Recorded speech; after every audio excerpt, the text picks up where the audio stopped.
ẹ má jẹ́ ká bú ọba mọ́, ẹ má jẹ́ ká bú joyè mọ́. Nígbà tá la fẹ́ jà fún àwọn ọ̀rẹ́ wa, táwa kọ́kọ́ ń bú ọba, tá ń bú joyè. Èmi náà ṣe bẹ́ẹ̀ rí, bọ́ mo pera mi padà. Ẹ má jẹ́ ká bú àgbààgbà kankan mọ́, ẹ má bolóṣèlú kankan. Ẹ̀rù kálukú ń bẹ̀rù wọn ò lè sọ̀rọ̀, ọba ò lè sọ, ìjòyè lè sọ. Ẹ jẹ́ ká ronú, ẹ má jẹ́ ká bá àwọn bàbá jà mọ́, ẹ má jẹ́ bú wọn mọ́, ẹ má jẹ́ àṣẹ wọn àwọn ará pẹ̀lú wọn. Àwọn àgbà tán bá jó lóṣèlú, tá a bá fẹ́ kọ́ wọn rẹ̀ wá lọ́wọ́, á gbé wọn mọ́ra, á gbé wọn mọ́ra ni, à ní bú wọn mọ́. Ẹ má jẹ́ àṣejẹ̀gbọ́n, ẹ má jẹ́ àdàlúrú.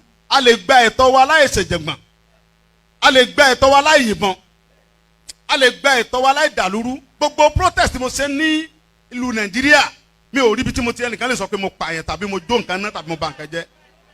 Mo lọ písù torí pé olówó lèmi náà tí ò bá sólówó lára ń dì mọ́. Gbogbo nǹkan tọ́lọ́run fún yẹn lọ́lọ́run fún mi. Mi ṣe tálákà tó dé pé mo dìde fún jà Yorùbá. Big man ni mí, àwọn tó jẹ́ ọ̀rẹ́ mi tó súnmọ́ mi tó ní owó ní kí ni mo wá lọ bẹ̀. Pé sọ́wọ́ lè mò ń fẹ́ ni kí n sọ yìí tí mo fẹ́, mo ní ìsọ̀rọ̀ owó. Àní ọ̀rọ̀ ìran mi ni mò ń sọ. Kí n wọ gbowó, kí n gbéra, kí n pé mò ń lọ ọ̀dọ̀ ọba àgbowó, mò ń lọ ọ̀dọ̀ oníbodè òfin gbowó, kí n kójó wọlé kọ́kàn mi balẹ̀, kí n dá wa mọ́tò kí n mọ́ rìn bọ̀, kí Fúlàní mọ́ da mi dúró ń títì, kí n délé kí bàbá sọ pé kí n gbé tírélà sùn kí n mọ́ gbé lọ. Àwọn bàbá wo lè lóko mọ́, wọn ò lè lódò. Ẹ jẹ́ ká fọwọ́sowọ́pọ̀ ká ti àwọn bàbá wa lẹ́yìn, ká dá security ti wa lẹ̀, ká sọ fún wọn kí wọ́n bá wa fọwọ́ tì í, ká lé wọn kó nu oko wa. Ẹ ṣé mo dúpẹ́, Jésù Olúwa wa.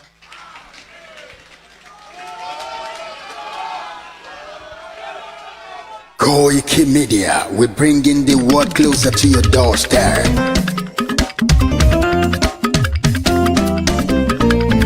Koikimedia, Koikimedia,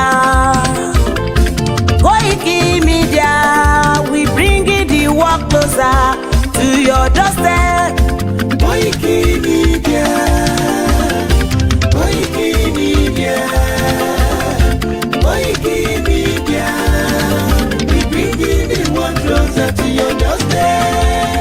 Àwọn sálára àgbà yìí dá, àwa ló láṣà àti èdè. Gbígbédè lárugẹ nílẹ̀ Oòduà o, àwa gangan ni bàbá. Koikimedia, Koikimedia, Koikimedia, we bringing the world closer to your doorstep. They never sabi wetin we carry for her. But they move closer before they go sabi. I said they never know wetin we carry for body. But they move closer before they go sabi. Ọ̀kín lọ lọ́jà ẹyẹ, kìnìún ló ló lajú. Ẹyẹ tó dorí kodò bí àdán ọgbẹ́jẹ lẹ́nu. Ká ṣiṣẹ́ fún ilẹ̀ bàbá wa, ká ṣiṣẹ́ fún ìlú bàbá wa, ká jùmọ̀ sowọ́pọ̀ ká lè gbó Odùduwà ga. Odùduwà kò bá lè gbé wá.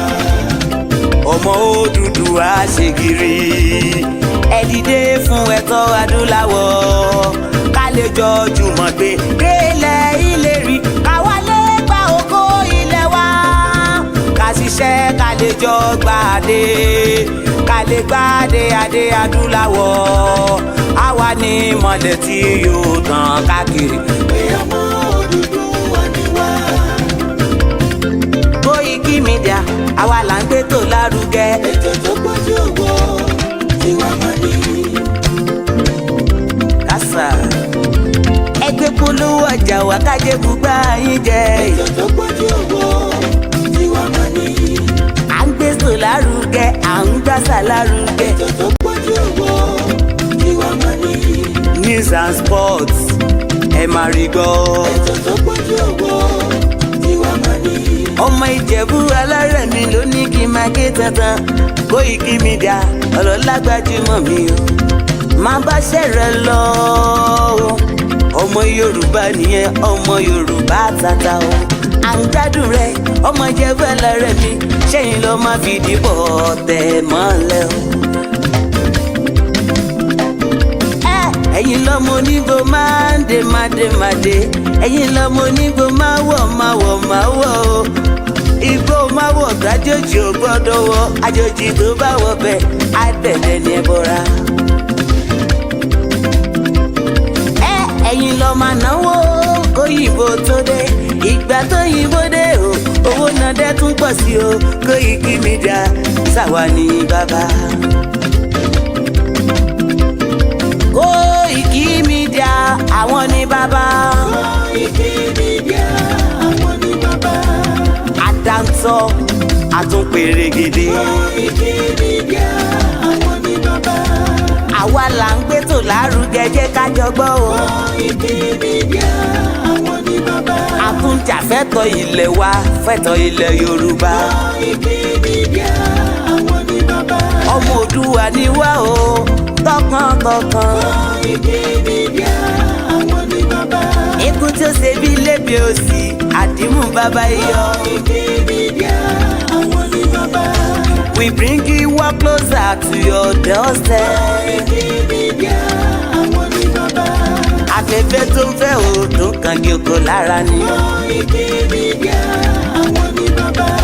Àpèrègèdè Olódùmarè ló fún wa ṣe. Koikimedia àwọn ní bàbá. Gbogbo ayé ẹ gbọ́ àwa ní bàbá o. Koikimedia àwọn ní bàbá. Ẹ máa bọ̀ wá ẹ gbé polówó ọjà yín wá o. Koikimedia àwọn ní bàbá. Òdúdú alágbèdá ní òtítọ́ lágbèdá ní. Koikimedia àwọn ní bàbá. A kì í sọ̀dálẹ̀ a kì í sóní kẹta. Koikimedia àwọn ní bàbá. Àdúró tán a tún pèrègèdè. Koikimedia àwọn ní bàbá. Koikimedia we bring you walk closer to your doorstep. Àwọn ní bàbá. Koikimedia is around. To give us latest. Is around To o. give us latest. Ladies and gentlemen, Ẹ mú kalẹ̀ sílẹ̀, ẹ tẹ́tí ẹ gbọ́ ètò tó kojú gbogbo. ladies and gentlemen, Ẹ mú kalẹ̀ sílẹ̀, ẹ tẹ́tí ẹ gbọ́ ètò tó kojú gbogbo. Koikimedia is around. To give us latest. Koikimedia. Koik. àwọn kan jẹ́ àwọn ọmọ wa tí wọ́n ní iṣẹ́ dáadáa lọ́wọ́ tó jẹ́ pé inú wa sì dùn wípé Ọlọ́run bùkún ọ̀pọ̀lọpọ̀ wọn ti bá ọkàn wọn dá májẹ̀mú wípé ní agbára Ọlọ́run by 2000 AD òmìnira máa dé fúnlẹ̀ káàrọ̀ òmìnira. Èmi sì mọ̀ dájú wípé Ọlọ́run Oòduà, Ọlọ́run Ọ̀rànmíyàn, Ọlọ́run Ọbáfẹ́mi Awólọ́wọ̀, Ọlọ́run Adékúnlé Ajáṣin amúwadé ilẹ̀ tuntun náà níbi tí ẹ̀gbin ìyà àti ìrẹ́jẹ kò ní sí fún ọmọ káàárọ̀ òjíire mọ́. Tàbá ń sọ̀rọ̀ nípa ilẹ̀ ìlérí tí a fẹ́ lọ yìí. Àwọn tí ọ̀rọ̀ òye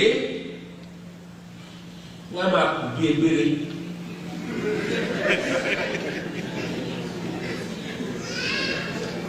Lójú àwọn egbére tí mò ń wí, ó dàbí ẹni pé ohun ẹ̀yẹ ni kí ènìyàn máa wà nínú ẹ̀gbin, nínú ìyà, nínú ìrẹ́jẹ. A bá sì fojú wo kì í ṣe àwa Yorùbá nìkan ni ìyà ń jẹ ní Nàìjíríà. Bí Yorùbá ti bọ̀ wọ́n ní àrùn tó ń ṣe ojì náà ló ń ṣọ̀ọ́dún. Ohun tó ń ṣe Abọ́yadé ń kọ́ o. Ìyà tó ń jẹ Ṣógbẹ̀yìn l'Abẹ́òkúta ń kọ́. Òun náà ló ń jẹ Súlè ní Kòńtàgò.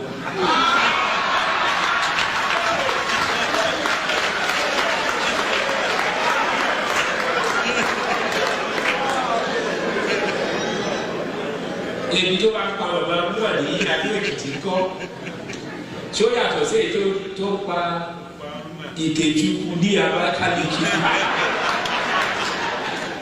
Nígbà tí mo sọ Ìkejùkù ní ìsìn, mo wá rántí tí wọ́n láyé ló ń jẹ́ kí rántí o. Nígbà tí a wà ní Òbúgà, ẹ̀yin náà àti gbọ́ olóyè Akíntọ́lá ló ń pe ọ́gà ní Òbúgà. ó wá polongo ẹgbẹ́ NNDP dẹ́sà òkè ló ń bí ọjà wa ẹ̀kẹ́ tó bá ti kọjá ẹ̀sà wípé ẹ̀ lọ sókè lẹ́sì. ilé àwọn Ìkejìkúlù.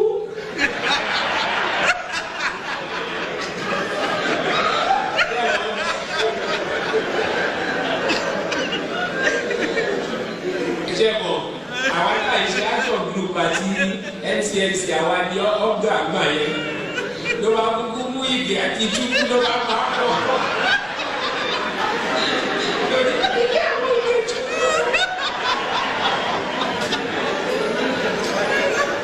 mi mọ̀ bóyá Bọ́lájí wà bí tí Bọ́lájí bá wà ní kó gbọ́ ilé yìí o torí tó bá di ọ̀rẹ́ mi á sọ fún ẹ. Chief Akíntọ́lá ó lọ sí òde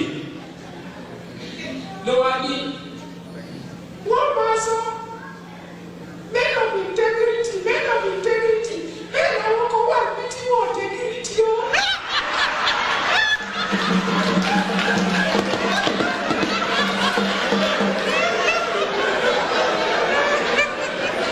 wọ́n á ṣí ṣe òfin gbọ́ ṣùgbọ́n yẹn Àkúrẹ́ ìlú àwọn olú àti fásọ̀rọ̀ tí ilé ìṣẹ̀lẹ̀ Chief Akíntọ́lá ló ṣe campaign. gbogbo ẹni ọwọ́ sì kó lọ́wọ́ sókè o. gbogbo wọn lọ́wọ́ sókè. gbogbo ẹni ọwọ́ sì kó lọ́wọ́ sókè. gbogbo wọn ọwọ́ ni mo ti ń bọ̀ ní mo rẹ́ ní ajá sí.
Which is it for you, Dr. Obadiah? Do you think the government is unwilling or unable to protect the people of Southern Kaduna? In fact, it is not only unable, it is unwilling, and we have good reason to feel that they are part and parcel of the killers. Let me make some revelations to you. That's a very big allegation, Dr. Obadiah. The government is part and parcel of the killers. Yes. That's big. Yes. Yeah. Okay, how would the government just say, oh, it is revenge killing and so on? Then you leave it there. Oh, because it is revenge killing and so on and so forth. The body language of this administration, the body language of the state government shows clearly that they have a hand in the killings. No doubt about it. Because, you see, General Abacha, and people don't give him his due. Do you think you would have tolerated such nonsense? And let me make some revelations, because some of us also have our own intelligence networks. Okay. Have met with some of the bandits. We have met with some of their high commanders. One or two who have repented. They have sat down with us, not once, not twice.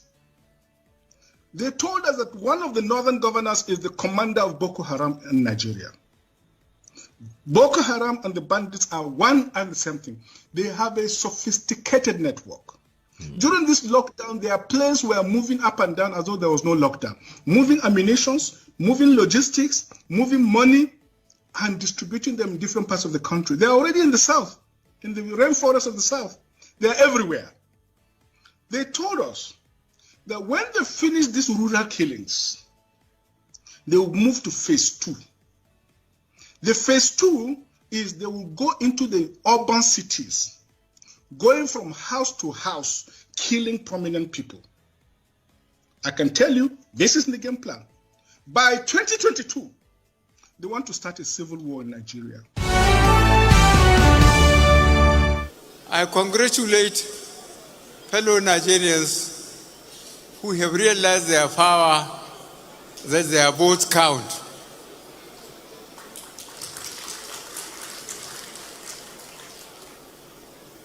I'm looking forward to tomorrow to fly to my base and go back to my cows and sheep, which are much easier to control than fellow Nigerians. But I have to reduce their number because I cannot save enough to buy them feeds. Your Excellencies, heads of state and government, and their representatives that come to share this day with us.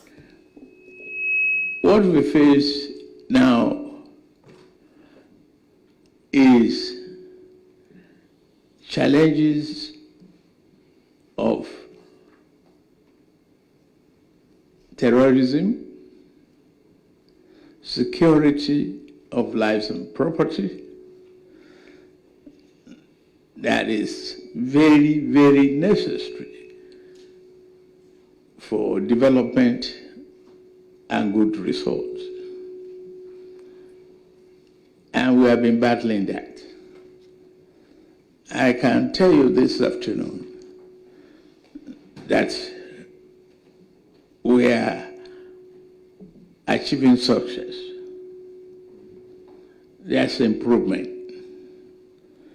From hosting flags on the Nigerian properties and sovereignty,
Okay, ó dà kó ti jáde ní sẹ́mà bínú wà muted tẹ́lẹ̀ ni. I think you should be out now. Lórí ọ̀rọ̀ tí Tinubu sọ lẹ́ẹ̀kan yẹn, òní mo fẹ́ ka tẹ́tí ka gbọ́. Tinubu jẹ́ kó yé wa pé kò síbi kankan tí wọ́n ti hoist flag Nàìjíríà àbí flag ìlú míì. Níbo lọ̀rọ̀ flag Russia ti wá jáde? Ṣé yẹn bá Tinubu lójijì ni àbí Tinubu fúnra rẹ̀ kò mọ̀ pé nígbà tó sọ̀rọ̀ yẹn wọ́n ń prepare fún? Mo fẹ́ ká túbẹ̀ yẹn gbọ́ lẹ́ẹ̀kan sí i. Mò ń bọ̀ mo ì tíì dé. we have degraded terrorism to what we face now is challenges of terrorism, security of lives and property, that is very, very necessary for development and good results. And we have been battling that. I can tell you this afternoon that we are achieving success. There's improvement from hosting flags on the Nigerian properties and sovereignty. Now, Tinubu lied. Ó parọ́ fún ọ̀pọ̀lọpọ̀ àwọn ènìyàn. Ó ní kò síbì kankan tí ẹ̀rí fi dájú pé wọ́n hoist flag Nàìjíríà, flag ìlú míì. Kò mọ̀ pé Boko Haram kò ń ṣe Boko Haram tóun rí nìkan ló ń ṣẹlẹ̀ nínú Nàìjíríà. There are multiple Boko Haram operating in different outfits and different forms and shape. Mokiwa, you're watching a live transmission. My name is OLAYOMI KOIKI, and this is Koikimedia, bringing the world closer to your doorstep. Inini, the 7th of August, 2024. Ǹjẹ́ tó bá sọ fún Tinubu nígbà tó make a speech yìí pé ó jẹ́ má sọ̀rọ̀ yìí síta, because in the next few months there will be multiple Russian flags across the northern part of Nigeria. Ǹjẹ́ tó bá dífá yẹn fún nígbà yẹn, ǹjẹ́ ó máa gbọ́ àbí tó bá sọ fún? So what I've shown you, for those of you that are watching us, because we're streaming on multiple different platforms this evening, but ẹ bá wà pẹ̀lú mi lórí software, you will see what I'm showing you. But ẹ bá wà lórí mobile phone, ní rí kankan, you will just be hearing what I'm saying. Let's go through it bit by bit. One of the most popular news network in the world, lẹ́ni, òun ni Reuters. And tí Reuters bá gbé kankan jáde, they are likely not to make a mistake. Let's even agree pé gbogbo ohun tá a ti ń rí nínú Nàìjíríà or gbogbo ohun tá à ń gbọ́ nínú Nàìjíríà are all lies. Let us just agree pé irọ́ ni, pé kò sí iota of truth in any of it. Àmọ́ Reuters ò ní sọ̀rọ̀ kó má mú ẹ̀rí jáde. And as you can see, which I'm going to tell you the headline in a minute. Mo kí gbogbo wa lẹ́ẹ̀kan sí pé good evening and welcome to Koikimedia. Tá bá wo the headline of the 7th of August 2024 by Ope Adetayo, I believe one of their correspondents in Nigeria, and this was updated 5 hours ago. Nigeria arrests 7 Polish nationals for raising Russian flags at the protest. Nigeria is just another cruise country. Ṣé mọ̀ pé nígbà tá à ń rí tán raise àwọn flags yẹn, what we saw was multiple northerners. Now, níbo lọ̀rọ̀ Polish national? Kí ló kan ọmọ Polish pẹ̀lú protest tó lọ ní Nàìjíríà tó máa wá raise flag Russia? Mo fẹ́ ká mú yẹn dání as number 1 evidence. Now, ẹ jẹ́ ká tún lọ sí again Russia and flags. Let's look at some of the headlines that popped up as at the time. Ẹ jẹ́ ká lọ sí this particular news network tí a mọ̀ sí First Post. And this is how they were reporting as at 1 day ago with about 287,000 views. Nigeria, Russian flag, Putin chant at the protest, worried President Tinubu and the military. Why is Tinubu worried? Ṣé Tinubu ò mọ̀ pé in tó ń bọ̀ yìí ó ju agbára ẹ̀ lọ? Or was Tinubu not prepared for what is about to play out? Let's watch this particular clip that we played.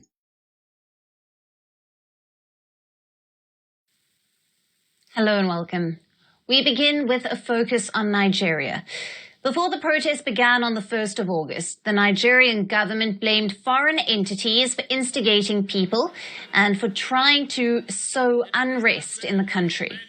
Now, with the protests underway, the government's concerns over foreign interference have heightened further. This after some protesters in northern Nigeria were spotted waving the Russian flag. Let's hold on to that. Who are the foreign mercenaries tí wọ́n fẹ́ da Nàìjíríà rú àbí tí wọ́n fẹ́ gba North kúrò lọ́wọ́ Nàìjíríà? Ṣé wọ́n fẹ́ gba North kúrò lọ́wọ́ Nàìjíríà ni àbí North fẹ́ dá dúró gẹ́gẹ́ bí orílẹ̀-èdè wọ́pọ̀ ọmọ bó ṣe máa sọ síta? Àwọn wo gan ni Tinubu bá jà tó jẹ́ àwọn ará Northerners tí wọ́n ń cook lábẹ́lẹ̀ láti sọ fún pé ìwọ kọ́ ló ní Nàìjíríà mọ́. Nigeria is no longer in your own care.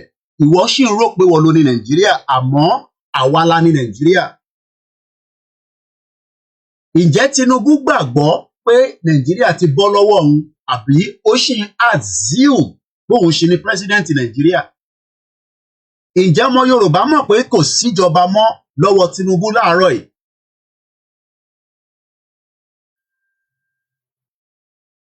Mo kí ẹ wà látà. Ẹ má bínú àní lè máa dárúkọ torí àti wọnú agbami ètò. Kò dẹ̀ ṣeré ní Moscow. Ṣé President Tinubu agbára ṣì wà lọ́wọ́ ẹ̀ àbí ó ti mẹ́hẹ kúrò lọ́wọ́ ẹ̀ but wọ́n ì tí jẹ́ kí gbogbo aráàlú mọ̀? Ẹ gbọ́ mi yé. Ǹjẹ́ ìjọba ó ṣì wà lọ́wọ́ Tinubu àbí ó ti mẹ́hẹ? Mo kí ẹlẹ́nkan sí olórí ẹbí.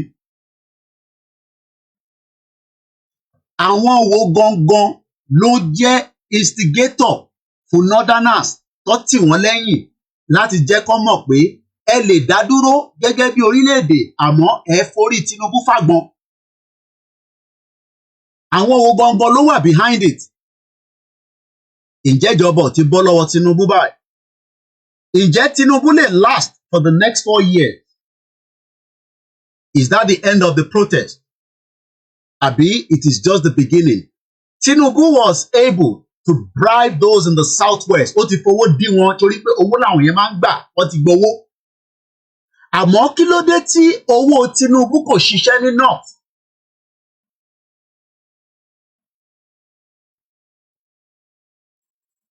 Kí ló dé tí owó Tinubu, because before the election ó máa ń gbówó lọ sí north, tí kankan bá ṣe wọ́n ní north ó máa ń dá sí, ó máa ń fún wọn lówó. But kí ló wá ṣẹlẹ̀ tí owó Tinubu ò ṣiṣẹ́ this time around ní north? What failed? Ṣó kówó fáwọn kan wọ́n deliver? Because a mọ̀ pé nígbà election bọ̀ Tinubu kówó fáwọn kan tí wọ́n dẹ̀ deliver fún. Kí ló wá ṣẹlẹ̀ láàrin wọn tó di pé owó Tinubu ò lè ṣiṣẹ́ mọ́ ní northern part of Nigeria lénìí, but owó yẹn ṣiṣẹ́ kó tó di pé wọlé? Ṣé wọ́n tan Tinubu lọ síbẹ̀ ni pé nígbà tó kúkú sọ pé èmi lọ́kàn ó yá gbà, but tó bá débẹ̀ o àwa ló sì máa padà kàn? Who controls Nigeria? Ṣé Tinubu ló ń control Nigeria àbí agbára ti bọ́ lọ́wọ́ ẹ̀? Ẹ já padà sínú fídíò yẹn, mo ń bọ̀. And chanting slogans for Russian President Vladimir Putin, saying, "Welcome Russia." But Russia was quick to distance itself from Nigerian protesters waving Russian flags, saying that neither the Russian Federation nor its officials are involved in these activities and do not coordinate them in any way. Nígbà ogun Biafra, a rí pé ọ̀rọ̀ àwọn ìlú yẹn pẹ̀lú UK gbogbo wọn ẹnu wọn kò. A rí pé Russia ẹnu ẹ̀ kò pẹ̀lú àwọn ti UK nígbà yẹn níjọ́ náà lọ́hùn gẹ́gẹ́ bí ìlú tí wọ́n jẹ́ tó ń pè ní Soviet Union.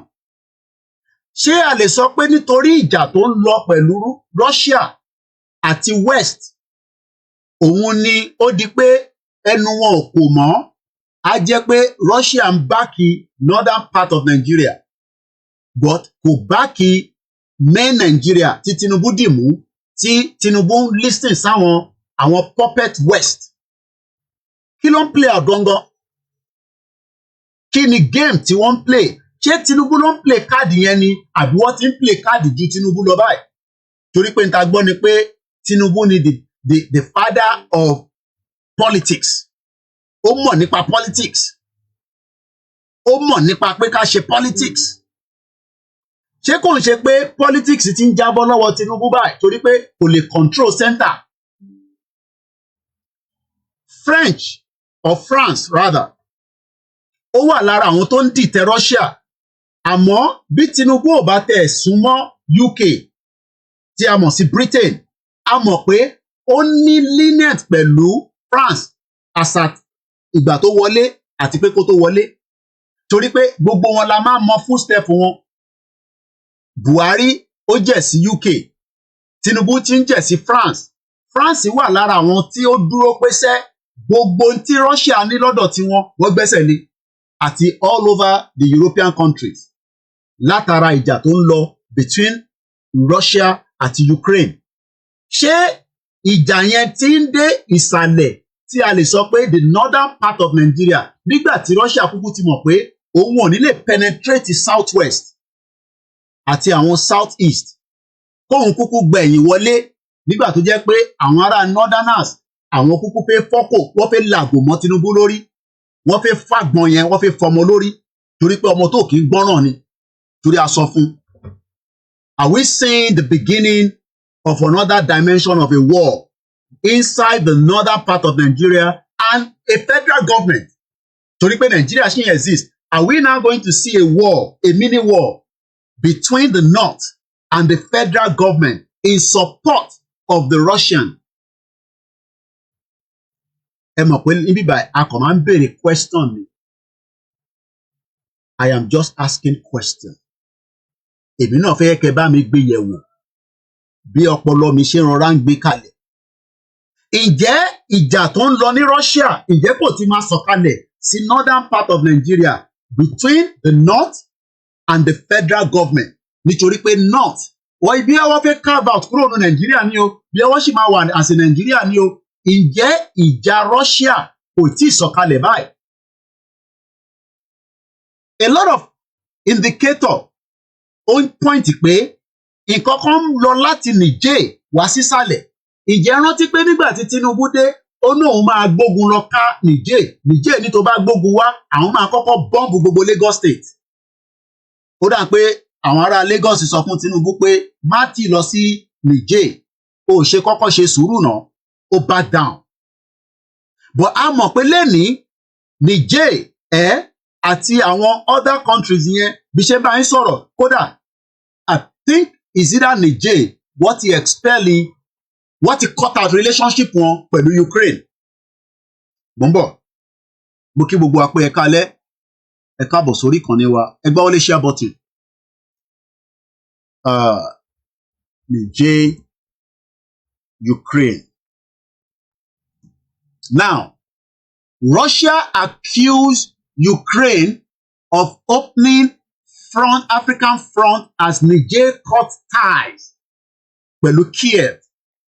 Ukraine is seeking support from the global south, but several Western African states are ditching the Western ties and turning to Russia. Again, Al Jazeera, according to the report today, Russia has now accused Ukraine of opening a second front in the war. Níbo ni war yẹn ń bọ̀? Ṣé ní northern part of Nigeria versus Tinubu? Should we be preparing for extra baggage? Torí tó bá fẹ́ travel lọ sí Nigeria, àwa la máa ń di ẹrù bí bàbá táǹkàṣù. Tá bá dé airport, a máa yọ pants, a máa yọ bra, a máa yọ kúlíkúlí. À fẹ́ kó gbogbo UK àti America lọ fáwọn tó wà nílé kó má bàa kú. And we end up with extra luggage.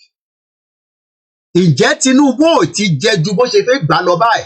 Because Russia àti West don't have cordial relationship as of today. Let's read this article from Al Jazeera. Again, the headline says, and I quote, Russia accuses Ukraine of opening African front as Niger cut Kiev ties. Ukraine is seeking support from the global south, but several Western African states are ditching Western ties to turn to Russia. Russia has now accused Ukraine of opening a second front in the war between them in Africa after Mali and Niger have now broke up diplomatic relationship with Kiev, accusing it of supporting terrorist groups. The claim by Moscow follow an announcement from Niger military government on Tuesday in Yelanoy that it has now cut ties with Ukraine. Several states in the West Africa have recently ditched the long-standing ties with the West to turn to Russia. Niamey, the capital of Niger, said Tuesday, the 6th of August 2024, that the change in relationship with Ukraine would happen with immediate effect.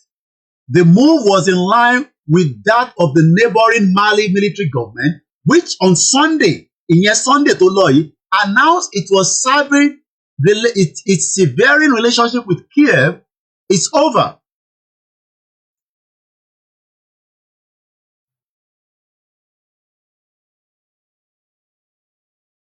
Babino, I lost one of my broadcasts, so I have to reset it back. Moki Bubu Alen Konsi, very good evening. Egbawole share button, please. Join the program, invite others, because ẹlòmíì, kó má yẹ pé nígbà tó bá máa jí, ṣé o sọ pé mi ni mò ń pògùn bọ̀, ogun ti dọ́dọ̀ yín tán. Ogun tí wọ́n ń sá fún yẹn, ó ti wà lẹ́ńkùlé yín, ẹ má lọ máa múra sílẹ̀. Now, níjọ́ Sunday, àwọn Mali military government sọ pé àwọn náà ní kankan ṣe pẹ̀lú Kiev over his role in an attack in the north part of the country, in which Tuareg rebels said they killed dozens of the Wagner mercenaries and the Malian soldiers. Ṣé rántí pé àwọn Wagner wọ́n ti ń ṣiṣẹ́ ní Niger àti Mali àti ní gbogbo axis yẹn, but ǹjẹ́ àwọn Wagner ló ń ṣiṣẹ́ lọ́wọ́lọ́wọ́ ní northern part of Nigeria tí àìtí mọ̀ àbí ìta mọ̀ tí gbogbo wa ń ṣe bíi tí àmọ́ tó ń bọ̀? Nigeria ti wà nínú ewu, but ewu yẹn ó tún fẹ́ yàtọ̀ sí ewu tó fẹ́ dé nísìn. Mo sọ fún èèyàn ọmọ Yorùbá pé ẹ ti wà nínú ogun, ẹ ti ń ja ogun already, but many of you ẹ fẹ́ gbọ́ òtítọ́ nítorí pé irọ́ lẹ fẹ́ káwa máa pa fún yín. I'm giving you a lot of facts here now. O ní láti gbà mí gbọ́, but right now, ogun kan fẹ́ bẹ́lẹ̀ láàrin Tinubu àti Northerners. So, Northerners dẹ̀ sọ pé àwọn ti ní backup Russia. Don't expect the Russian government to come out and tell you. Ìwọ máa rò pé Russia máa jáde pé àwọn làwọn wà behind it nígbà tí wọ́n ní many tó ń pè ní àwọn tó ń jẹ́ ajagunta làwọn tó ń pè ní Wagner, àwọn máa ń lọ jagunta ni. Wọ́n nídìí èèyàn púpọ̀, wọ́n kàn nídìí bí mẹ́fà kó wà láàrin wọn níbẹ̀. Àwọn náà máa múra bíi málà ni wọ́n, àní mọ̀ wọ́n, àní dá wọn mọ̀, àwọn ọlọ́mọ máa plan gbogbo tó ń lọ. Àmọ́ àwọn bàbá wo ni bàbá àsàlẹ̀ gangan, àwọn wo ló contact Russia? Àwọn wo gangan ló gbéṣẹ́ fún Russia àti pé ọ̀nà wo ló gbà? Ẹ jẹ́ kí n tún mú yín débẹ̀. Ṣé rántí pé Buhari ó ti ṣiṣẹ́ sílẹ̀ kó tó lọ? Ó ṣiṣẹ́ débi pé ó fẹ́ kó gbogbo Nàìjíríà lé Niger lọ́wọ́. Àmọ́ kò mọ̀ pé Tinubu máa reverse gbogbo àwọn nǹkan tó ń ṣe lọ́wọ́lọ́wọ́. Ìgbà tí Tinubu débẹ̀, gbogbo project tó ń lọ sí Niger ṣe ni Tinubu gbẹ́sẹ̀ ni. Ṣé rántí pé nígbà tí Tinubu kọ́kọ́ dé tó di president, wọ́n fi jẹ ECOWAS chairman, gbogbo ìgbà yẹn ni kú ṣẹlẹ̀ tí wọ́n lé, ẹ máa ń gbàgbé nǹkan mo kàn rán yín létí ni. Ṣé rántí pé wọ́n lé president Niger, wọ́n yọ kúrò, wọ́n gbé military wọlé.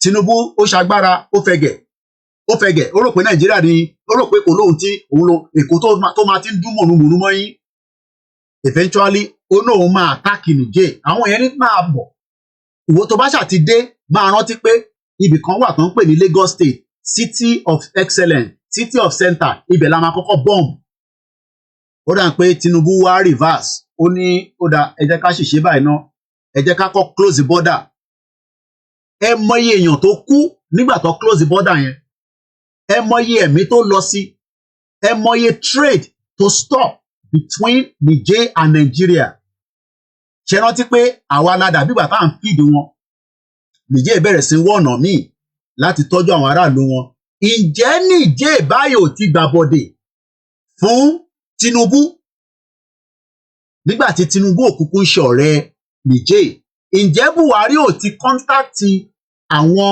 Niger pé èmi ò sí níjọba mọ́ báyìí o sórí gbogbo ohun tó lè bá mi ṣe nísìnyí pé àwọn Wagner tó mọ Russia president bá mi sọ fún wọn pé a máa bẹ̀rẹ̀ protest o but protest eléyìí ò ń ṣe ebi ń pa wá làwọn afẹ́ o a fẹ́ dá dúró kódà tó bá possible gan a fẹ́ gbé orí Tinubu ká gbé sínú abọ́ káwọn ọmọ Yorùbá lè máa rí ká lè jẹ́ kó mọ̀ pé àwa la ní Nàìjíríà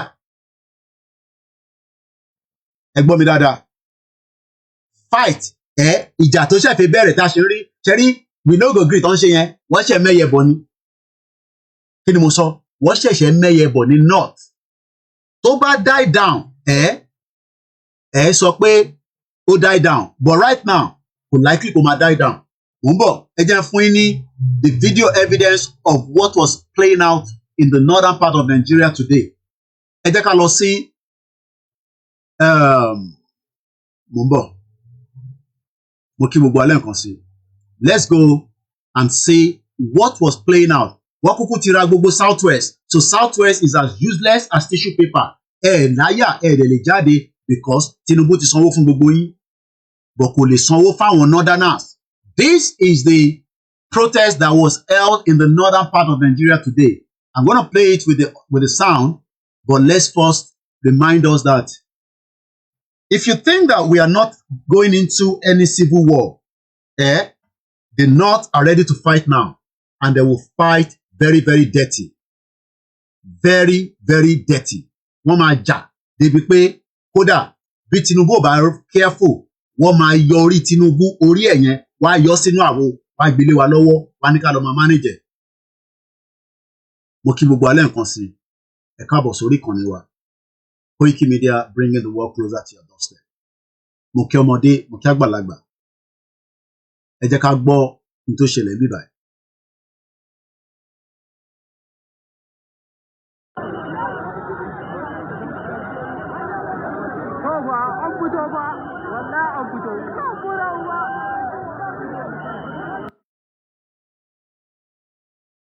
Again with the Russian flag. Kódà after 7 days you would think that Tinubu máa rán sójà pé anybody tó bá raise the flag make sure you take it down because any country tó bá raise another flag nílùú yẹn it shows that there is already disparity there is no more country àwa Yorùbá lẹ́sìn yín assume pé any country I pity a lot of you ẹlòmíì nù yín tẹ́ ẹ̀ sọ pé any country you don't have a country anymore ní sùúrù no clear now ní sùúrù.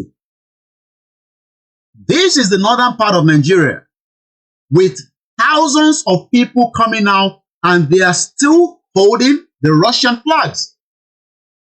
So my question is Russia battle now on the ground with the West?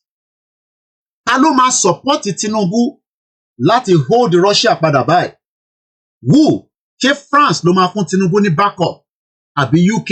Àbí America? Ǹjẹ́ World War III tá à ń sọ yẹn ǹjẹ́ kò ń ṣe pé ní Africa ló ti fẹ́ bẹ̀rẹ̀ báyìí? Because for as long as these people are raising the Russian flag and they are burning the Nigerian flag, let me tell you that it will be very hot, extremely hot, and it is not going to be easy. Let's play the part of the video and we come back again.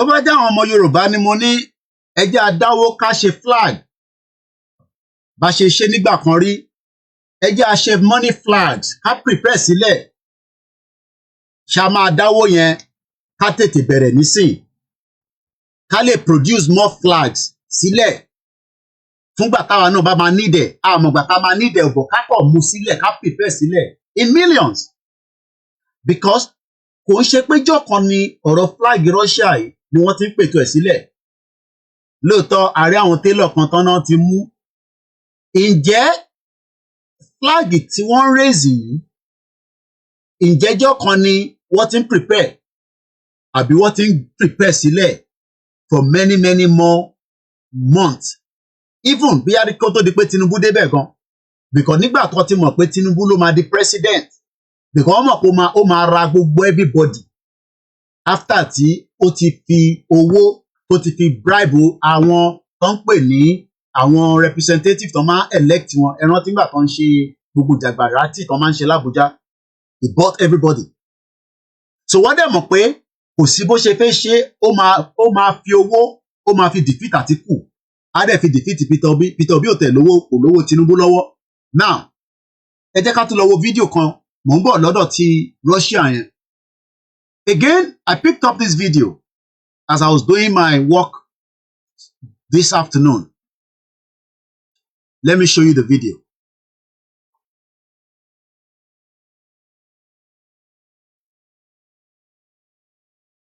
And I hope I've already posted that video.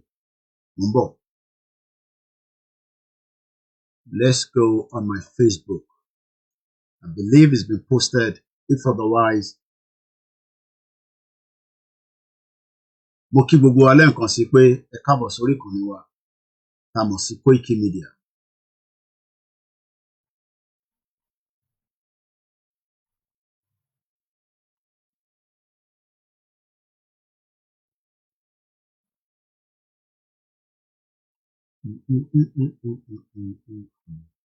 All right, hold on, pé ó ṣì wà lórí laptop yẹn. So we're gonna come back here first. I will bring this video back again, and then I'll go and sort that out. I want to show us a video of how Tinubu was bribing all the Northerners just before the election. It seems that owó Tinubu kò lè bribe wọn mọ́. Ó dà ń pé tó fẹ́ ó ti ju ọ̀rọ̀ owó lọ nísìn. Mo ń bọ̀.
Kaduna an fito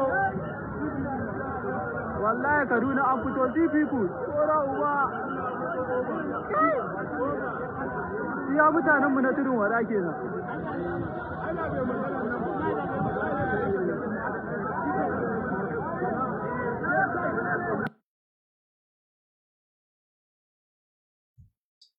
Bokiwugwa, and I say welcome back to the transmission.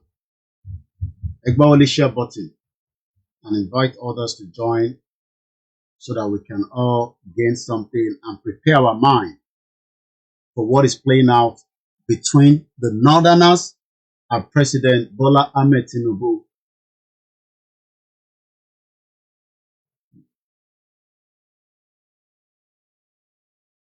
On Facebook video and Jade Mambo. I thought I posted it. I downloaded it, but I didn't post it. So it's now being posted, and we kind of say that in a minute. Now, let's come out of here and come back here again. And let's refresh. Okay, okay, dear. Let's go to Koikimedia and see if it's already in there. Go on the share button, please. Okay, now, I'm going to explain what is going on here in this video. Mo fẹ́ kí gbogbo yín kẹ́ máa wo ọwọ́ àwọn criminals. Ẹni tẹ́ bá identify nínú video yìí, kẹ́ bá mi point it out. Ẹni tẹ́ wà lórí Instagram, you won't say anything because the way the camera is positioned to me. But you don't have to worry. And if you want to be worried, ẹ máa lọ sórí YouTube or Facebook and watch it from there. Because I'm not going to switch anything as I've left the camera in this position. Now, I'm going to mute the sound, but mo fẹ́ kẹ́ gbọ́ with the sound is 16 seconds. Kódà mo rò pé wọ́n wà aware pé èèyàn kan record wọn. Ẹ mọ̀ pé tí a bá fẹ́ jí video record, ọwọ́ ẹ̀ á máa gbọ̀n. O dẹ̀ gbọ́dọ̀ mọ̀ pé wọ́n record ẹ̀. I am not sure that they were aware that somebody was recording them. And what I was told, or what I read, is that this video was prior before the election. Let me mute my mic and let's just hear it with the sound.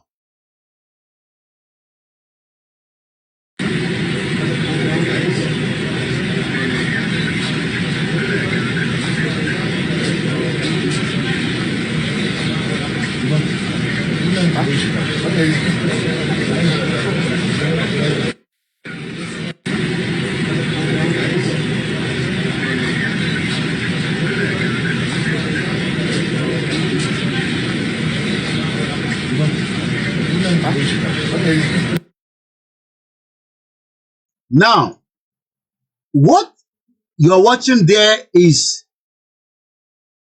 a kind of sleep.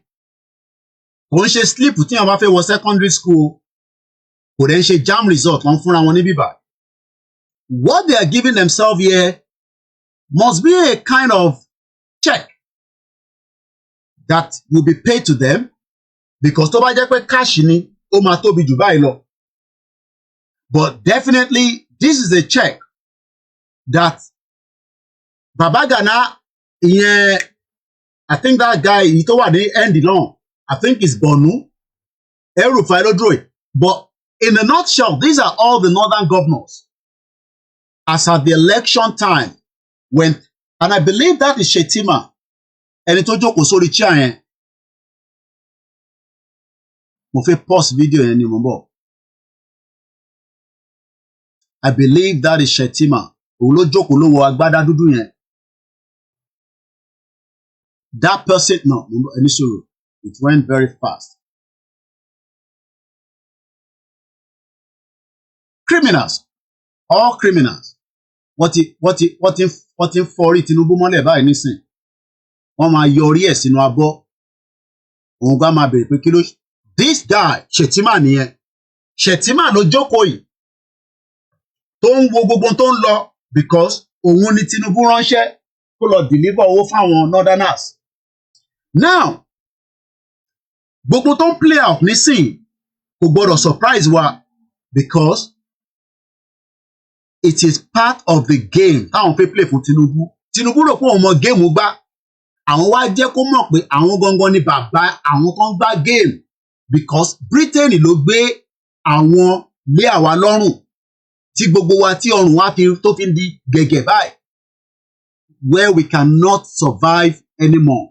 Now, I'm giving you sleep by sleep, stage by stage, and I don't want you to forget anything where we started. The first question I ask is, how did a Polish national in a protest ground, tó gbàgbéra ni, ọmọ Polish, according to the Nigerian government, wọ́n náà wọ́n arrest ọmọ Polish, ó raise the national flag in Russia. Okay, I'm still lost. A Poland, ọmọ Polish, báwo ló ṣe dé Nàìjíríà tó wá di pé nínú protest ground, òun náà tó wá ń bá wọn raise the flag in Russia. That itself is a security threat to the shithole country tẹ́ ń pè Nàìjíríà. I also brought to you a video evidence to back it. Let's go back and listen to one more time the video evidence. Ká tó tẹ̀síwájú. Koiki ni mò ń jẹ́. Mo sọ fún yín pé ogun ti wà between the north and the federal government. Ogun yẹn dẹ̀ ó máa kọlẹ̀. Ó ṣeé ṣe kó dé southwest, but wọ́n á kọ́kọ́ jà dáadáa ní north because Tinubu ò ní lè control wọn ní north. Àwọn governors wọn kàn ń deceive Tinubu ni because owó tó gbà ní bíbà owó yẹn ò ṣiṣẹ́ fún Tinubu mọ́. Owó yẹn ò ṣiṣẹ́ kò ń ṣe pé Tinubu ò ní fáwọn náà lówó kó lọ bá wọn mobilize ẹ mọ̀ pé mobilization fund ló máa ń pe owó yẹn.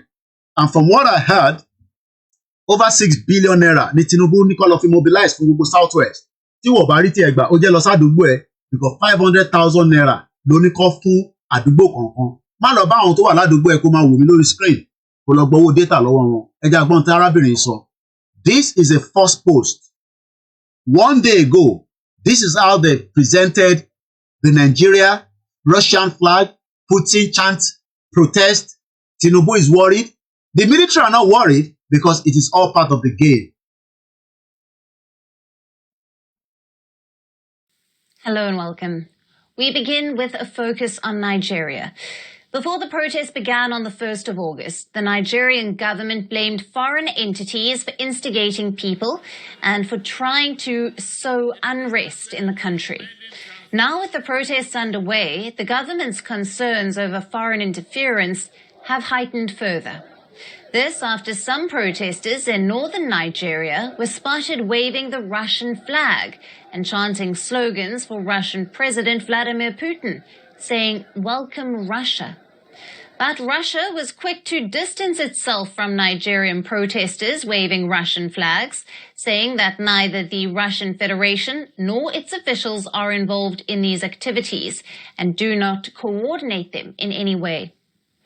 Russian embassy in Nigeria said that Russia does not interfere in the domestic affairs of foreign states. It added that intentions of some protesters to wave the Russian flags were personal choices and do not reflect any official position or policy of the Russian government. Russia also expressed respect for Nigeria's democracy, acknowledging peaceful protests as a right. However, the Russian embassy condemned any political disruptions or acts of violence. The Nigerian government has said it will not tolerate calls for coups or protesters waving foreign flags. Nigeria's military chief also called waving Russian flags a treasonable offense and said those found guilty will be prosecuted. Authorities Only treasonable offense. I laugh. Tinubu sọ pé anybody tó bá wave a flag in Russia. That was some few days ago. Remember that it was the first day that the protests went ahead. Lákọ̀ọ́kọ́ ti rí flag yẹn. So you would expect that Tinubu would have made a push to curb it. But irony, this was today, again in Kaduna. Let's go back to that video. This was Kaduna today, and this is how they presented again the same flag that Tinubu is saying, now, èèyàn mélòó ni Tinubu máa kó lọ sẹ́wọ̀n? Ṣé gbogbo àwọn tó jáde ni wọ́n máa lọ kó sẹ́wọ̀n? I don't know, I'm asking. Èèyàn mélòó ni Tinubu máa kó lọ sẹ́wọ̀n? Because the North are prepared for war with Tinubu. Tinubu ni kò tí mọ̀ pé wọ́n fẹ́ bá òun jagun ni. And they already have as much backup. A ṣì máa padà sí Niger because right as I speak to you right now, El Rufai is in Niger, Yahya Bello is in Niger, and some other few individuals that are operating from Niger. Ṣé wọ́n ti gba support the military dictator since they are operating without any respect? Wọ́n lé America lọ. You would think that America, that in most of you, I keep telling you, America is only powerful to themselves, but when you are ready, you would dictate what you want to them. Let me first show you what America did in Niger. They put a very massive drone base that cost so much money, right? And again, I can show you with another video evidence that that particular drone base is no longer in care of America. You know why? Because Niger dictator, the current dictator for Niger, told America to piss off. If you like, remove everything from your base here, but you cannot take the soil. You cannot take. You are wasting your time. When we get our country, ito ba respect the rules and regulation and the constitution. Ó máa kó into bá wà lórí ilẹ̀ yẹn ni, but kò lè gbé ilẹ̀ lọ. So ìjà tẹ́ ń bá wọn jà nísìn, you are wasting your energy. Ìjà tó yẹ ká jà nísìn ni pé how to pull out of Nigeria and dictate and control the territory that belongs to us. Kò ṣe tí wọ́n. I told you, look, Harrods lele. Púpọ̀ nu yóò mọ ibi tó ń pè ní Harrods. This is Harrods, the Night Bridge. Very beautiful shopping mall, massive, beautiful. Kò sí nǹkan tó fẹ́ tò ní rí níbẹ̀. When the time came, they told Al-Fayed, is either you sell off the whole building, or lè gbé ilẹ̀ yẹn lọ because the land belongs to the royal family. Àwọn ló ní. So stop fighting stupidity. Ẹ jẹ́ ká jà pẹ̀lú ọgbọ́n àti òye ká kọ́kọ́ pull out kúrò ní Nàìjíríà. Al-Fayed bó ṣe lówó tó, he was not given a British passport. Al-Fayed òun lélẹ́yìí ẹlòmíì ò mọ̀ rí. Ọmọ ẹ̀ ní Dodi tó ń gbásí fún Diana tó sọ pé Diana ti lóyún, wọn ò dẹ̀ fẹ́ yẹ kí oyún yẹn kó ta síta gbogbo ẹ̀ náà àti Diana àti Dodi o ọ̀run re. This man died last year at the age of 94. Wọ́n ò gbé British passport lé lọ́wọ́. Stop killing yourself because of the egos. Ẹ fi wọ́n sílẹ̀, ẹ jẹ́ káwa kọ́kọ́ deal pẹ̀lú internal problem. Ká defend ilẹ̀ Yorùbá, ká tó wá máa sọ pé ẹ fẹ́ bá ìyà kan jà. Because we are dealing with multiple phases of problem. But right now, problem tó wà Nàìjíríà, òun ni Tinubu versus the North. Now, mo kàn fẹ́ gbé dé how Niger, a small tiny country, ó wá ń dictate if America. What do you want to do? Do you want to give us anything? Because we own the land. Do you know how much it cost America to have that base? Ẹ jẹ́ ká kọ́kọ́ gbọ́ a video, because video evidence máa ń da ju ká kọ̀ show yín ní ẹ lè sọ pé mi ni mo ní kọ́ lọ particle yẹn torí some of you are stupid. Ẹ lè dé mi ni mo ní kọ́ lọ particle yẹn mo ṣe fẹ́ kà fún yín ẹ jẹ́ àgbọ̀n tárábìnrin yìí sọ lẹ́ẹ̀kan sí. Again, 17 hours ago lọ́sẹ̀ post video yìí nígbà tó mọ̀ pé mo fẹ́ sọ̀rọ̀ lé lórí ni mo ń bọ̀ mo ìtìdè.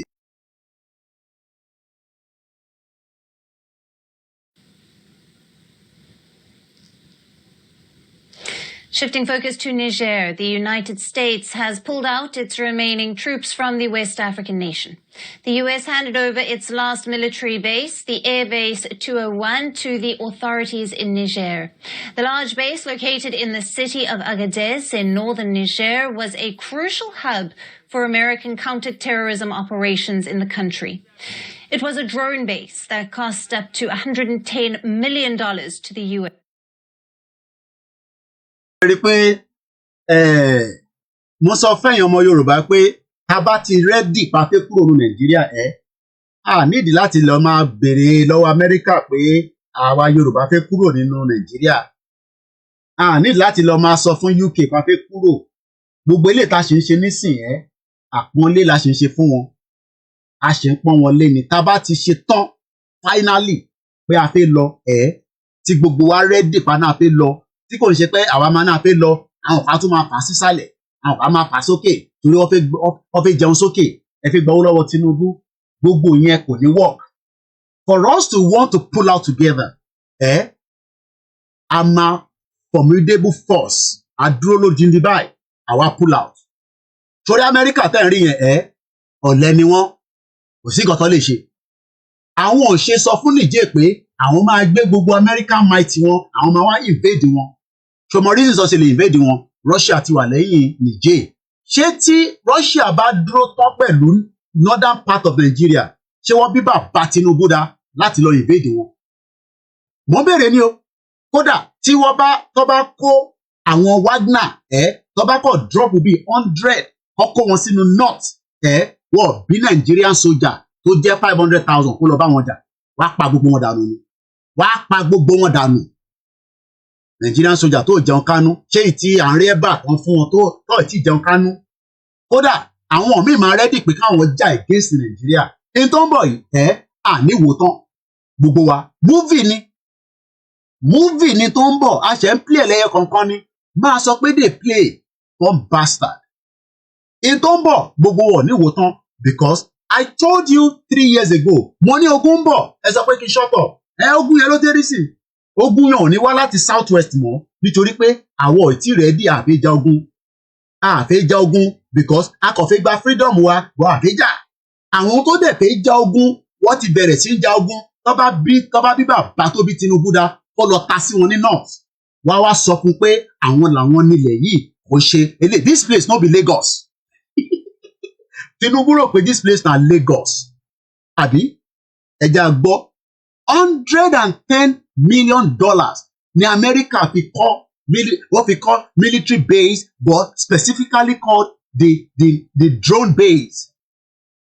Wàá kó gbogbo drone wọn lọ ni but ilẹ̀ yẹn ẹ lè gbé lọ ẹ yọ gbogbo páànù yín ẹ yọ gbogbo pángolo yín mo ní ẹ má bá wọn yíbò jà ìjà tó yẹ ká jà nísìn ni pé àwọn olóṣèlú lórí burúkú tó ń yọ wá lẹ́nu àwọn ló yẹ ká kọ́kọ́ fọ́gi mọ́ lórí tá bá ti fọ́gi mọ́ àwọn yẹn lórí wọ́n á mọ̀ ká serious but a ní ká má fọ́gi mọ́ wọn lórí ká máa rọ ice water lé wọn lórí àwọn tó yẹ ká gbé omi gbóná ká dà lé wọn lórí ká wá máa bo lẹ́yọ kọ̀ọ̀kan a ní ogun yẹn ti dé láàrin Russia àti West nínú Nàìjíríà the war tí wọ́n ń jà ní Ukraine ó ti arrive ní Nàìjíríà ìwọ ló ì tí mọ̀ èmi ti jókòó after 7 days mo wá ti wo gbogbo ẹ̀ pé yes a ti ń gbọ́ pé wọ́n ní ogun yẹn máa dé sí Nàìjíríà no wọ́n náà máa dé sí west part of Africa àwa mọ ibi tó fẹ́ yà sí now a ti wá ń rí signal wọ́n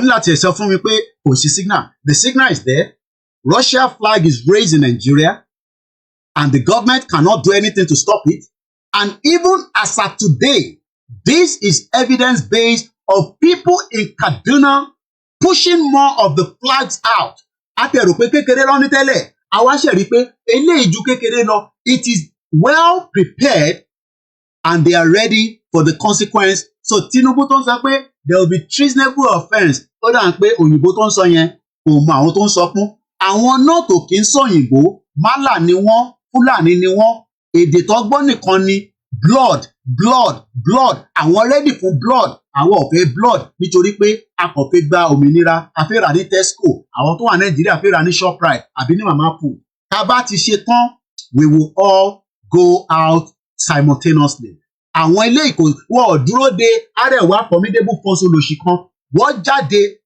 but àwa fẹ́ kí bàbá Akíntóyè sọ fún yín pé ẹ jáde o àbí bàbá Akíntóyè ló bá jáde ló máa sọ fún yín pé ẹ̀yin ọmọ Yorùbá ẹ jáde o ṣé ebi ò pa yín ẹ ń dúró fún Ìgbòho kó ṣe wá sọ fún yín pé ẹ jáde o ebi ò tí pa yín o ẹni tẹ́bi bá pa á jáde since tẹ́lẹ̀ ti sọ pé ebi ò pa yín ní south west ẹ jẹ́ a fi south west sílẹ̀ ẹ jẹ́ kémi focus lórí north because ìjà tó wà nísìn is between the northern part of Nigeria and President Bola Ahmed Tinubu.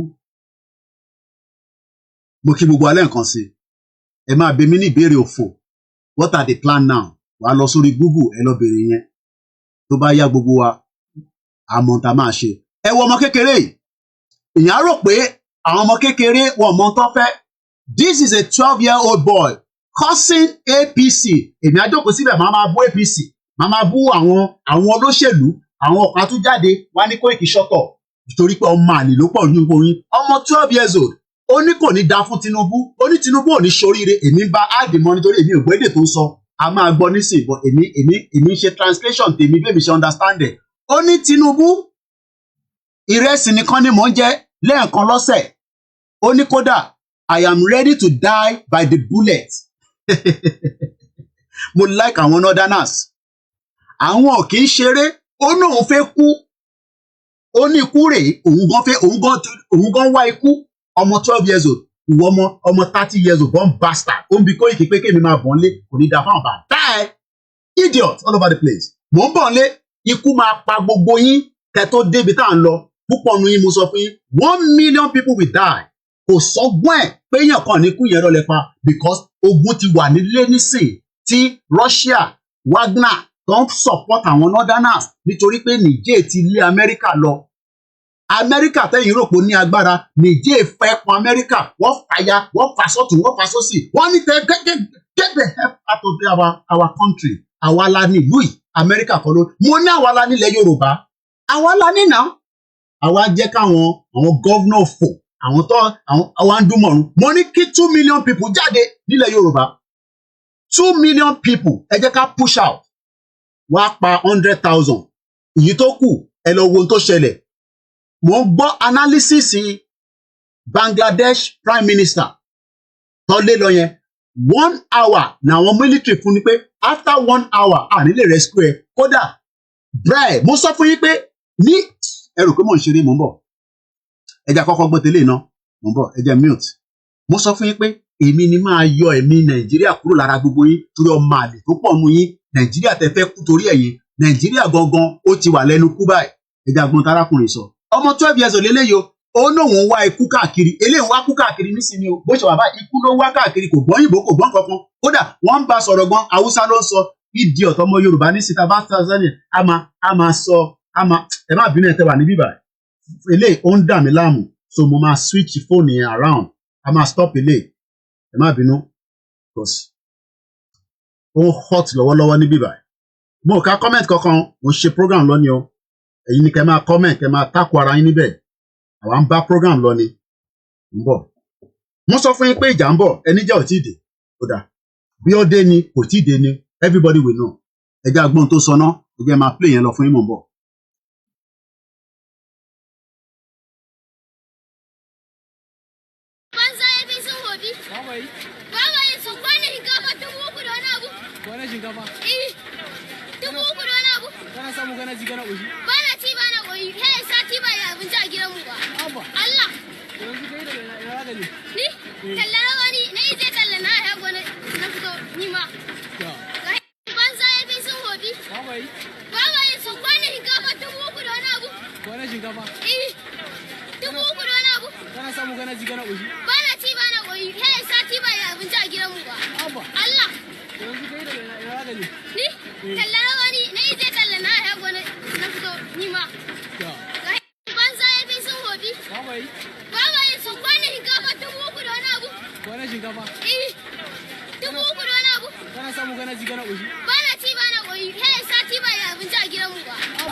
Èdè wo ló ń sọ nísìn tẹ́gbọ́ kí la gbọ́ tó ń sọ nísìn ọ̀tàkọ̀ gbọ́n bẹ̀ ni pé a gbọ́ Tinubu a gbọ́ Bama yìí but translation ni pé ó náà ń fẹ́ kú ó náà ń wá ikú good night love you sweet dream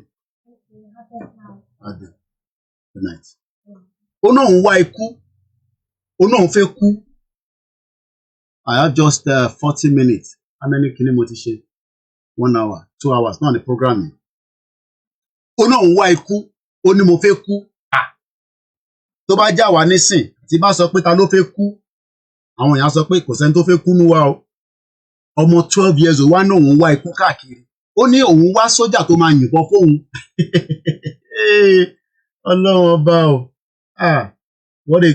what a great time to be alive to witness many things that is happening so that àtẹ̀lé mọ̀ pé àwa náà wáyé but many of you today none of us wants to die kò sẹ́ni tó fẹ́ kú because a fẹ́ gbégbé ayé tó dáa but we are not ready to sacrifice for it but nǹkan kan ló máa kọ́ gbogbo alọ́gbọ́n now mo ní when the time comes ẹlòmíì nù wọn kò ní mú bra jáde ẹ máa rò pé mo máa ń pariwo pé mo máa fi kí ló ṣẹlẹ̀ níbi ìbàjẹ́ ń bọ̀ ilé ẹ̀kọ́ la fẹ́ gbogbo ẹ̀ ti dàrú gan níbí báyìí Twitter ni mo fẹ́ start pẹ̀lú eléyìí kí ló kàn mí pẹ̀lú Instagram Twitter la fẹ́ start ẹgbẹ́ wọlé share button ẹ bá pa àwọn èèyàn wọlé mo kí ọmọ Adéyẹmọ Ìgbòho-ṣà mo kí ẹ dáadáa akọni nìyẹn bàbá sẹ́ẹ̀nì kankan sí mi program yẹn ọ̀la ni máa ṣe mo kàn máa fún yín ní briefẹ̀ díẹ̀ ni but ọ̀la gangan òun la máa fi ṣètò yẹn ẹ̀kọ́ mo gbọ́dọ̀ clear eléyìí tí mo fẹ́ ṣe torí pé oríṣiríṣi nǹkan ló ń lọ lórí brain mi láti over 7 days tí mò ń try láti break it down pẹ̀lú àwọn intelligent analysis mi pé ǹjẹ́ Tinubu ò ti wà nínú problem báyìí problem yẹn dẹ̀ lè ní láì kó wà nínú ẹ̀ èmi ò gbàdúrà pé kó má sínú problem ó gbọ́dọ̀ wà nínú problem ni torí pé ọmọ tó kì í gbọ́ràn ni ọmọ tó bá dẹ̀ ti gbọ́ràn ní tójú ẹ̀ bá ti rí òun náà lórí yẹn. Now ẹ jẹ́ ká lọ sórí I hope my Instagram opened quickly. Now ẹ jẹ́ á lọ sọ́dọ̀ Linda.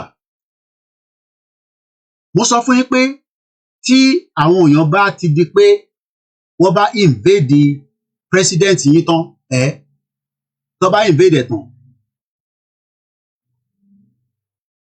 kódà mo ń bọ̀ tó nǹkan lélẹ̀ ẹ wo bra president ẹ wo bra president Bangladesh lọ́sàn-án gan mo sọ fún yín pé 1 hour ni wọ́n fún president Bangladesh pé after 1 hour àwọn ò ní lè rescue ẹ̀ jáde nínú ọgbà tó wà wọ́n ló kọ́kọ́ fẹ́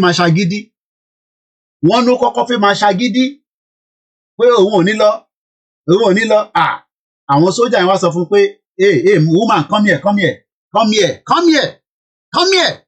ṣọ́ra àwọn tó ń bọ̀ yẹn àwọn wèrè tó ń bọ̀ tó wà lójú títì yẹn just like àwọn tá à ń pè ní wèrè nísìn ní north àwọn eléyìí tẹ́ ń pè ṣẹ́ra àwọn ẹ̀mọ̀ káwọn máa pé wèrè ni wọ́n ì tí jáde tán wọ́n sì ń warm up rehearsal ní gbogbo eléyìí tó sì ń ṣe yo this is just a rehearsal by the time tó bá ṣe tán àwọn governors wọ́n á mọ̀ pé wọ́n sán lórí kódà Tinubu gan á mọ̀ pé òun gbàlejò nígbà tó bá ya wọ gbogbo Àbújá tán wọ́n lè má lè dẹ́kun nítorí pé Tinubu ti bribe àwọn tó wà lẹ́kọ̀ọ́.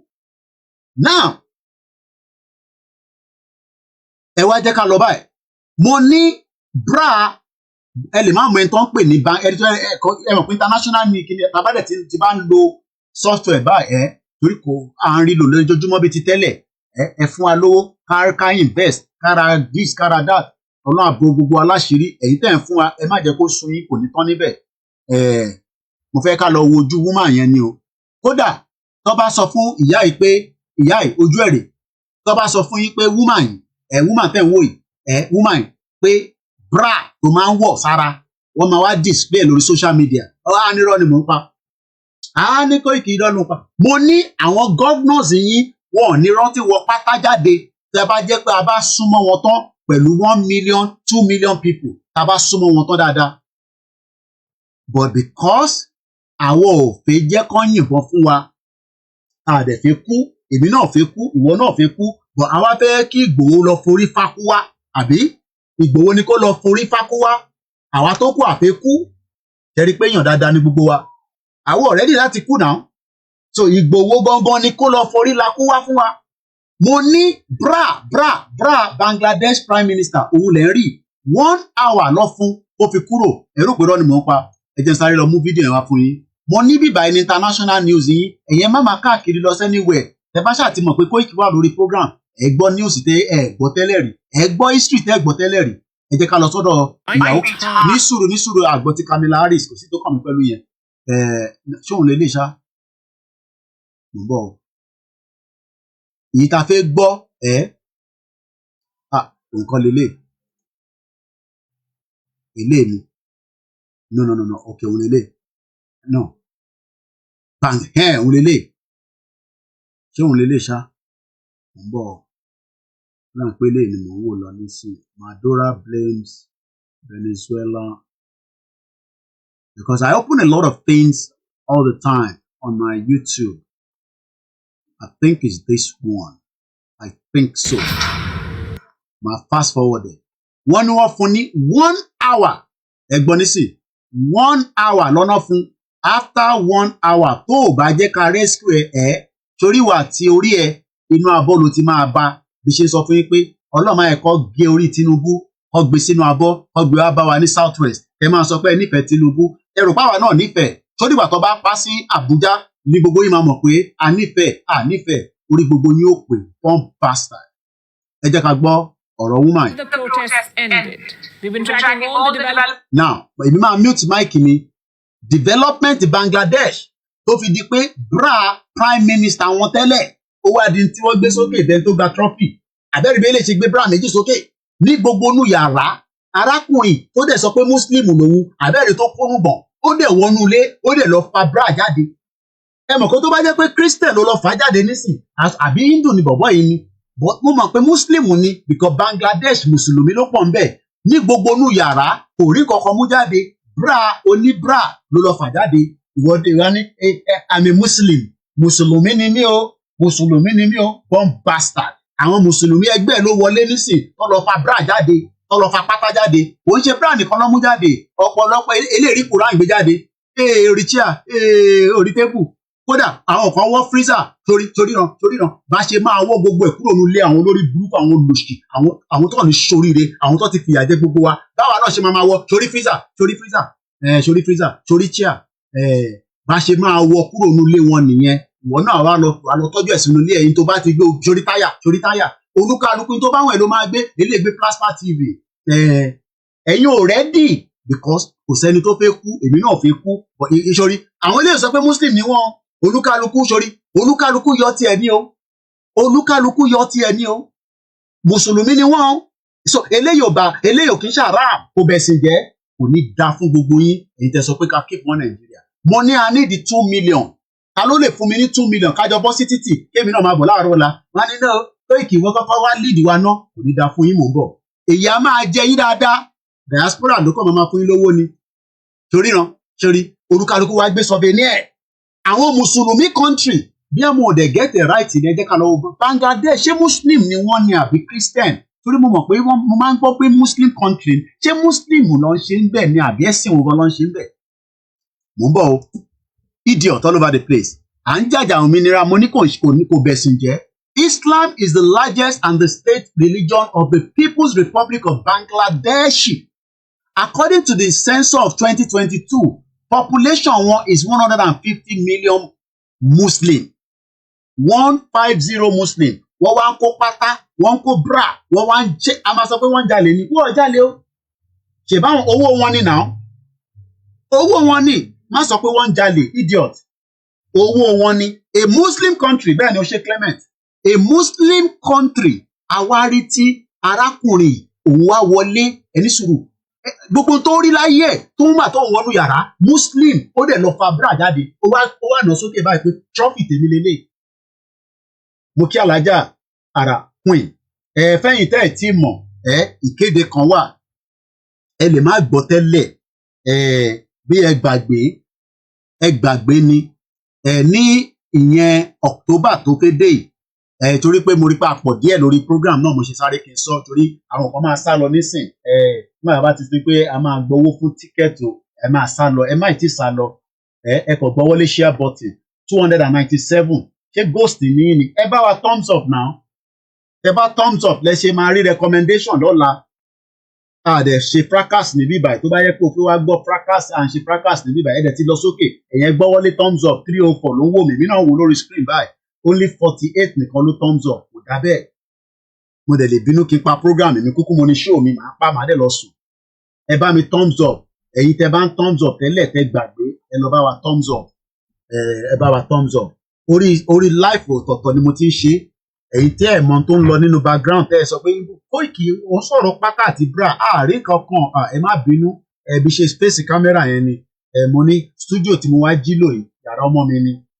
tọmọ mi bá dẹ̀ dé nísìn àná dáa kí ló tún ṣẹlẹ̀ ní bíbá lálẹ́ àkókò rówó studio fún wa lówó studio àdúpẹ́ fọlọ́n pẹ̀ bá wa lọ thumbs up ẹ jẹ́ kí n refresh kí n wò bí ẹ ti thumbs up ṣàtó ṣe announcement torí October 10 olóyè ń bọ̀ èèyàn 90 that means pé àwọn kan gbọ́ bí àwọn tó ń tẹ̀lé Dúpọ̀ ní tìrì àwọn yanni kò sí tó kàn mí ìbò tí kówó jẹ thumbs up ẹ̀dẹ̀ ń gbádùn program àbí mo náà máa gé orí Tinubu wá fún yín ẹ̀yin idiot one bastard mo kí gbogbo ẹ̀yin yá dáadáa now àwọn mùsùlùmí wọnú ilé prime minister wọ́n dẹ̀ lọ kó bra jáde ó wà nà sókè now báwo ló ṣe di pé wọ́n dé stage yìí military sọ fún prime minister wọn pé àwọn fún ní 1 hour after 1 hour tó o bá jẹ́ ká fẹ́ helicopter move ẹ kúrò ní bíbá torí helicopter yẹn gan kò ní lè jáde wọ́n máa hang ẹ̀ sí bíbá ẹni ẹ wo gbogbo táwọn èèyàn kó jáde muslim ìyẹn tún ya selfie lẹ́yìn ìyẹn ò pé so bíbá ẹni àwọn olórí burúkú president yẹn máa ń gbé kẹrí kò sọ pé eléyìí nísìn tó bá dọ̀la nísìn á bẹ̀rẹ̀ sí ka Quran assalamu alaikum wa rahmatullahi wa barakatuh. Ìjà tó ń jà ìjà òmìnira ni kò ní kankan ṣe pẹ̀lẹ́sìn ọ̀dọ́ tí wá la máa gbé ẹ̀sìn mo sọ fún yín pé ẹ̀ ń dúró de bàbá Adébóyè oh my God mo nífẹ̀ẹ́ bàbá yẹn dáadáa bàbá Adébóyè máa sọ fún yín pé Nàìjíríà ò ṣiṣẹ́ mọ́ bàbá yẹn ò ní sàn kankan gbogbo ẹnu wọn pátá báyìí ló ti ṣe yàmàyàmà gbogbo wọn ti jẹ oríṣiríṣi ìyá àdúrà gbogbo wọn pátápátá dúró dáwọn ìgbà wo ni ọkùnrin tún àti ní ọkùnrin lélẹ́yìí he and she aṣọ prime minister ló wọ̀ sọ́rùn kábíyèsí Elédùmarè aṣọ olówó iyebíye tí prime minister máa ń wọ̀ lọ sí Switzerland àwọn aṣọ $1,000 ó wàá gbé fún ìyàwó ẹ̀ ọkùnrin ni wọ́n náà a sọ fún ìyàwó ẹ̀ pé mò ń mú bọ̀ nílé jẹ́ kọ́kọ́ jẹ́kẹ́ mi náà take selfie gbogbo lẹ́yìn la máa wọ̀ gbogbo lẹ́yìn pátá when the time comes I will be part of it a máa wọnú lẹ́yìn lẹ́yọ kọ̀ọ̀kan ẹ̀yin governors a máa wọnú lẹ́yìn gbogbo pátá yín ni máa kó síta ni máa ṣe show of shame fún yín ṣe náà fẹ́ dáhùn nísìnyí ó kù díẹ̀ kí lè lè gbé iná ṣe ẹja lè lè gbé ní àbí trophy Muslim dẹ̀ làwọn eléyìí náà ṣá Muslim country wọ́n wọnú ilé prime minister wọ́n dẹ̀ bẹ̀rẹ̀ sí í yọ gbogbo nǹkan wọn ò ní kó bẹ́ẹ̀ sì jẹ́ ẹ wá jẹ́ ká gbọ́ 2 hours náà ní program yìí because bá mi thumbs up so mo lè máa jókòó ibà máa ṣe 5 hours nígbà tẹ́ ẹ̀ thumbs up tó bá ti pé 2 hours à ń lọ́lé wa nìyẹn inú ilé ni mo wà lóòótọ́ ọ̀mù lọ́lé mi mo kí gbogbo alẹ́ nǹkan sí mo kí alájà ẹni comedian ni mí alájà ṣé ó dáa kí muslim ìbálájà lẹ́yìn orí kankan mú jáde bra oní bra ló gbé jáde ó dẹ̀ kó rúgbọ̀n sọ́rùn báyìí torí pé ọ̀rọ̀ ẹ̀sìn kan ló bá débẹ̀ ọ̀rọ̀ ìjàngbara ni ẹ mọ ìtọ́pa 300 innocent Bangladesh ló pa 300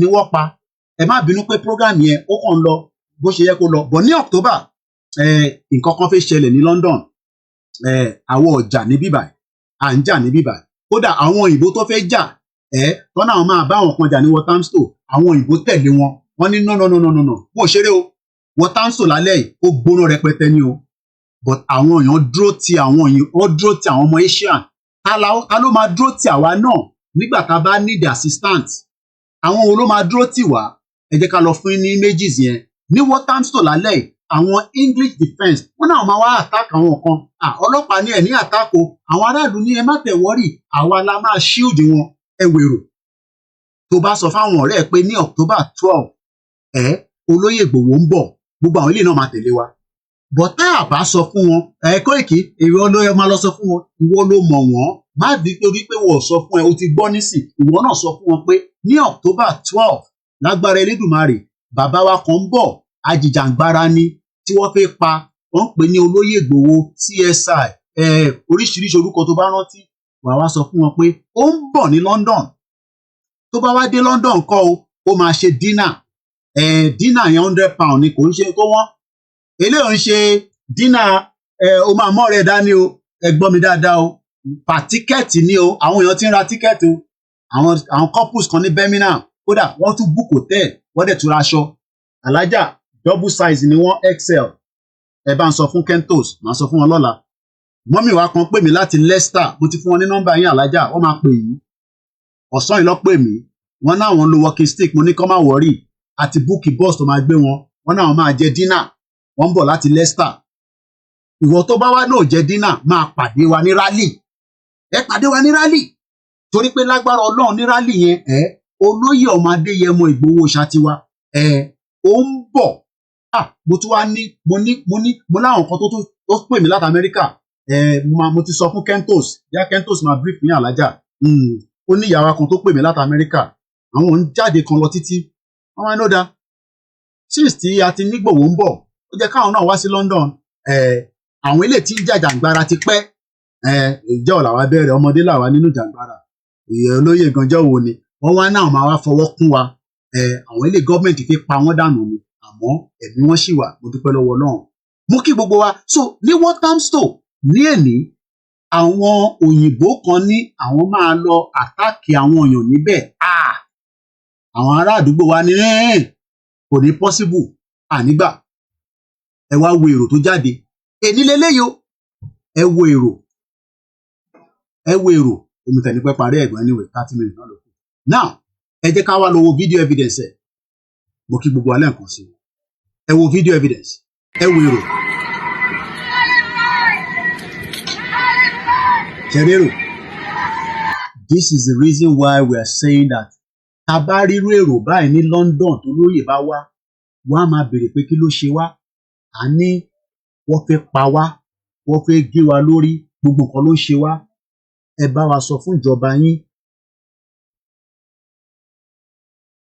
ẹ bá wa sọ fún ìjọba yín ẹ torí pé wọ́n kọ́ ni mò ń bá sọ̀rọ̀ àwọn tí mò ń bá sọ̀rọ̀ wọ́n understand nǹkan tí mò ń sọ okay tó bá understand nǹkan tí mò ń sọ àwọn tí mò ń bá sọ̀rọ̀ wọ́n understand Yorùbá ni mo fi ń sọ̀rọ̀ so tó bá gbọ́ kò sí nǹkan tí mo lè ṣe sí yẹn torí Yorùbá program lélẹ̀ kò ń ṣe English program English ò dẹ̀ ń ṣe language wa òyìnbó ló kó wa papọ̀ tá a fi ń sọ English so tó bá fẹ́ English program ìjọ tí bá ń ṣe English program kó wá jókòó síbi àwọn agbọ́n tí mò ń sọ now ẹ wo èrò yìí irú èrò ta náà ń fẹ́ lélẹ̀ 1 million Koiki mo máa ṣiṣẹ́ níjọ́ yẹn ẹ má sọ bẹ́ẹ̀ ẹ book ìjọ yẹn on the 12th of October ni à ń bẹ̀ yín ni àṣàkọ ẹ book ẹ Koiki ẹ pè wá sí gbogbo èèyàn la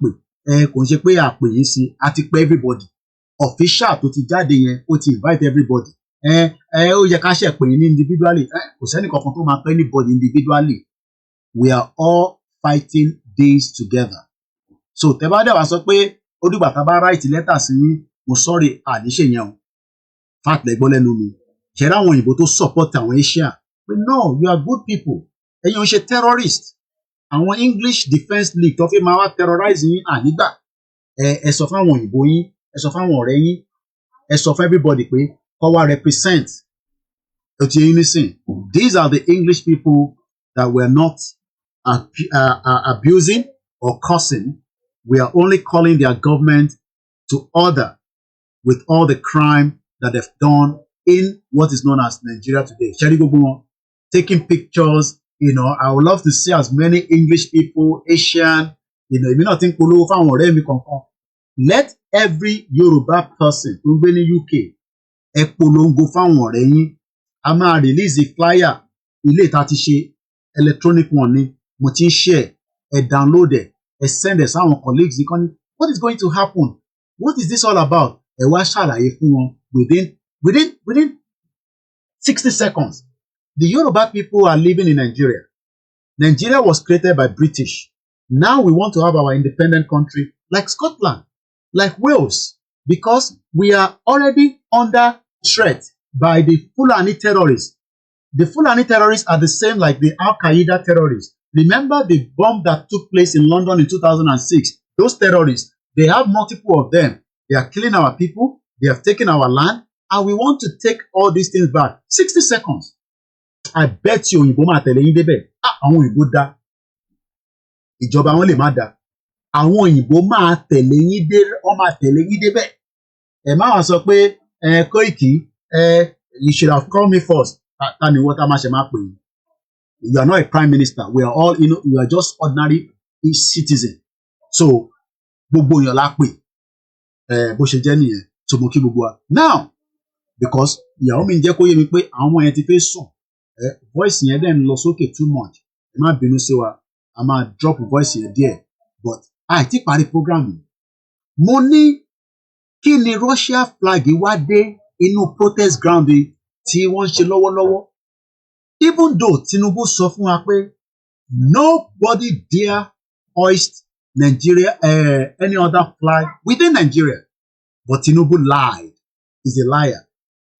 Bàbá parọ́ ní Tinubu ó ti ń parọ́ ní àtijọ́ tó ti kọ́kọ́ fi visa kan lọ sí Amẹ́ríkà wọ́n ní passport tó lò lọ sí Amẹ́ríkà bọ́ ló ń lò lọ́wọ́lọ́wọ́ nísìn wọ́n ti manipulate Amẹ́ríkà wá ń protect interest àwa ní ká wá sọ fún Amẹ́ríkà pé àwa la nílẹ̀ nígbà táwa bá push Amẹ́ríkà decide pé ó dá olúkálukú máa lọ but nígbà táwa bá ti push Amẹ́ríkà máa sọ pé àìtí ready Now, we'll fake pada because we only have less than 20 minutes to the end of the program. So we'll summarize it quickly. This is what Tinubu told us when the Afenifere paid him a courtesy visit right inside Aso Rock some few months ago. This is how the video goes. And I want you to look at the flags very well. This is not the military flag. It is confirmed. Routers on paro. Tí paper Nigeria bá parọ́, tí Koiki bá parọ́. Routers are verifiable organization. In tó bá sọ, bẹ́ẹ̀ ló ṣe rí. So let's watch what Tinubu told Afenifere some few months back. What we face now is challenges of terrorism, security of lives and property, that is very, very necessary for development and good results. And we have been battling that. I can tell you this afternoon that we are achieving success. There's improvement. From hosting flags on the Nigerian properties and sovereignty, we have degraded terrorism. Right there, Tinubu was in a different world because he was with his own people, giving us assurance. Nobody dares hoist any flag on the territory of Nigeria. But the northern part of Nigeria told Tinubu that you must be joking. Even America, like I told you, let's go back to that video, that thought that they were very powerful. This is what happened to them in Niger. Let's listen to this, then I'll play the next video swiftly as well.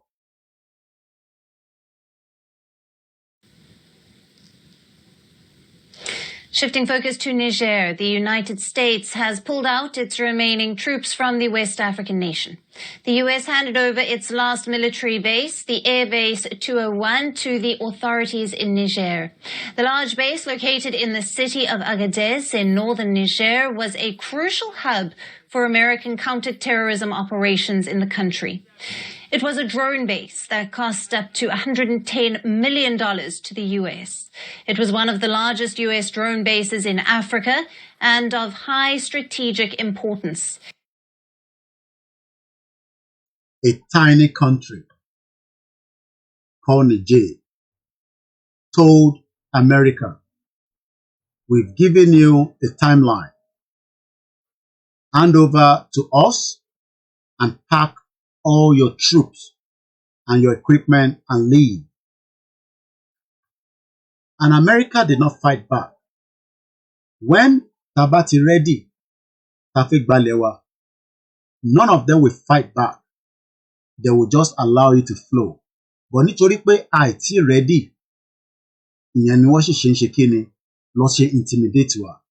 Let's move straight to the next one. I need a little more. I need láti lọ gbọ́ ẹni tó mú brad àní. This is Bangladesh. Ẹ jẹ́ ká gbọ́ how things played out on the protest plan, nationwide shutdown, chaos. There's never been anything that called it peaceful protest. It is always chaos, anarchy, and it can shut down a country. Bangladesh Prime Minister, kódà kò tí mọ̀ bí tó fẹ́ gbé báyìí. Let's listen to this. And here's what we can tell you tonight. A new caretaker government is preparing to take charge. In the last 24 hours, there has been a big shake-up. The police chief has been removed. There's been a reshuffle in the army. Top officials have been fired. A total of 6 posts have new faces now. and the protest is not over. The demonstrators plan to return to the streets. They've called for a nationwide shutdown tomorrow, so all establishments will remain closed. Only hospitals and emergency services will be allowed to operate. Now, all eyes are on the military. What will they do? What role will they play?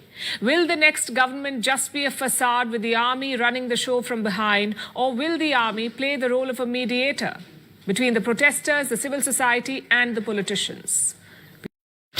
There's a little known side hustle that I'm doing myself. Out. As of today, as of now, the army seems to be facilitating the transition of power. Yesterday, they met with the protesters. The president of Bangladesh was also present in that meeting. After the meeting, a leader was named. Mohammad Yunus will serve as a caretaker leader of Bangladesh. He's a Nobel laureate. When Hasina's regime fell, he was in Paris for a medical procedure. Today, he returned to Dhaka. My God. Please. Well, I'm looking. Ambassador. That's okay. Just I'm looking forward to going back home and see what's happening there and how we can organize ourselves to get out of the trouble that we're in. Thank you very much. We've been telling you about Mohammad Yunus on the show. He pioneered the microloans program of Bangladesh. He was called the banker to the poor. His initiative helped millions of people, and for this he was awarded the Nobel Peace Prize. Later, he was accused in almost 100 cases for embezzlement and extortion, and earlier this year, he was sentenced to jail for labor law violations. He was out on bail. Today, a Bangladeshi court has overturned the conviction, so Mohammad Yunus has been acquitted of the labor charges today. The protesters wanted him to take over. They firmly rejected the idea of a government appointed by the military. Nígbà tí mo sọ fún àwọn ọmọ Yorùbá pé bí mílítírì bó bá wù wọ́n kó gbàjọba. Koiki, ẹ má sọ bẹ́ẹ̀ o. Tí mílítírì bá ti gbàjọba, ìjọba mi. Mo ní, if we are determined, intermarché, military gan ni lè stop it. Nigerian military is not as tough as the military in Bangladesh. Ẹ gbọ́ mi dáadáa. Those regions, they are the worst part of the world. If you think that your military has coins, go to Myanmar, Bangladesh, Pakistan. Their military, Pakistan military determine how the operation of the country is run, even with the president. President, why do you think that Imran Khan is kept in the prison today? I'll be out in just 10 minutes. Bishe Solo, what played out in Bangladesh is the opposite playing out in the northern part of Nigeria, not in the southwest, because the southwest have been bribed by Tinubu, but the northern part of Nigeria have not been able to be bribed, and that is the reason why they are facing multiple revolts against President Bola Ahmed Tinubu, because wọn náà máa yọrí ẹ̀ kalẹ̀, àwọn máa gbé sínú abọ́, àwọn máa dá padà fún wa ní West. Ká lọ máa deal pẹ̀lú ẹ̀. Ó bẹ́tà kí Ọọ̀ni of Ifẹ̀, bàbá wa Ọ̀jájá II. I plead with you to call Tinubu to order before it will be too late. Kábíyèsí Ọ̀jájá II, ẹ bá wa pé President Aṣíwájú Bọ́lá Ahmed Tinubu pé èyí tó ṣe l'Abuja ó ti tó. Èyí tó ṣe l'Abuja for now is more than enough. Let him come back home. Because if he doesn't come back home, things might go the other way around. Let's go back. Ká gbọ́ díẹ̀ sí nípa how the Bangladesh pushed away their prime minister out of the country on exile today. Ẹ jẹ́ ká padà sọ́dọ̀ first post, my beautiful co-presenter, Paliki Shama. Ẹ jẹ́ ká lọ gbọ́ nǹkan tó sọ sí. 10 minutes, I'll be out. Soldiers are on the ground. Needless to say, this is all. But it could create anti-India sentiments among the people there, and New Delhi must be wary of that. It must push back against this misinformation. It must also lobby the Jamaat. Supercharge your...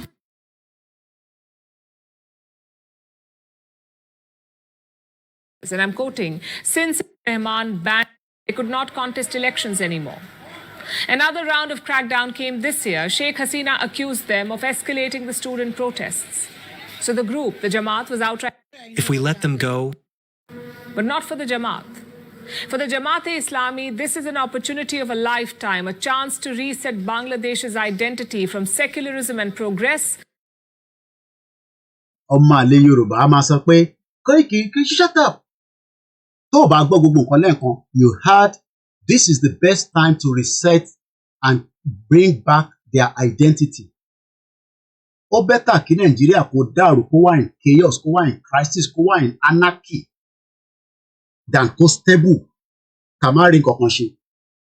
Because the more it is in that situation right now, the better for us to bring back our true identity. And that is the reason why every one of us, let me just rewind that because ọmọ tó ní yàrá ti dé and I cannot use mine to disturb his own. So let me just play this back quickly. Kápọ̀ gbọ́n tó sọ bẹ́ẹ̀ yẹn. Promised Taliban 2.0, and we all know how that played out. So this is a crucial moment in Bangladesh's history. I know the students are calling it a revolution, and for them maybe it is, but not for the Jamaat. For the Jamaat-e-Islami, this is an opportunity of a lifetime, a chance to reset Bangladesh's identity from secularism and progress. What are we going to do that will reset the boundaries, that will reset the true identity? Shaka mama wa lórí social media. Hey, oya, share. Oya, share.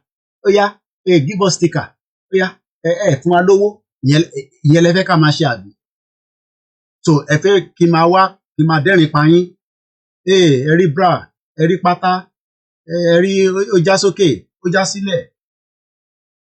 Àwọn eléyìí ní àwọn ń jà láti reset boundaries. Wọ́n ti lé prime minister wọn dànù. Wọ́n ti push ẹ̀ out of the country because time ti wà very very limited. Ẹ jẹ́ kí n play díẹ̀ sí nípa. To Islamism and conservative thought. It looks inevitable right now, especially because of how weak the BNP is. They must take a huge part of the blame, though, because the BNP legitimized the Jamaat. Khalida Zia gave them a cabinet post in the year 2001. She turned a fringe group into a political partner. But now the equation has flipped. The BNP appears rudderless. Khalida Zia is terminally ill. Her son is the acting chairman of the party, but he lives... Mo fẹ́ ká farabalẹ̀ gbọ́ how all these criminals, kò ṣe Nàìjíríà nìkan, they make their children to be very powerful, study abroad, marry somebody abroad, get their papers, and they will all be set up. Their nephew, woman tí ó ti wà on exam sí. Àwọn òlú kan wà tọ́jọ́ ẹ kó lọ. I hope I'll get that part of the video. You'll be able to understand. Number. Lives in London. He's been there for more than a decade. Other leaders are either in jail or they keep a low profile. But more importantly, the BNP lacks an agenda. We know what Hasina stood for. We know what Jamaat stands for. But what does the BNP stand for? Nobody knows. Thus, the BNP vacated its political space in Bangladesh and the Jamaat has stepped in. What happens next is very crucial. Elections will be held soon. The Jamaat will probably campaign on reform and change. But let's hope the people of Bangladesh see through all of it. This is a party that helped Pakistan slaughter Bangladeshis. That sort of hatred never really changes. If you want to...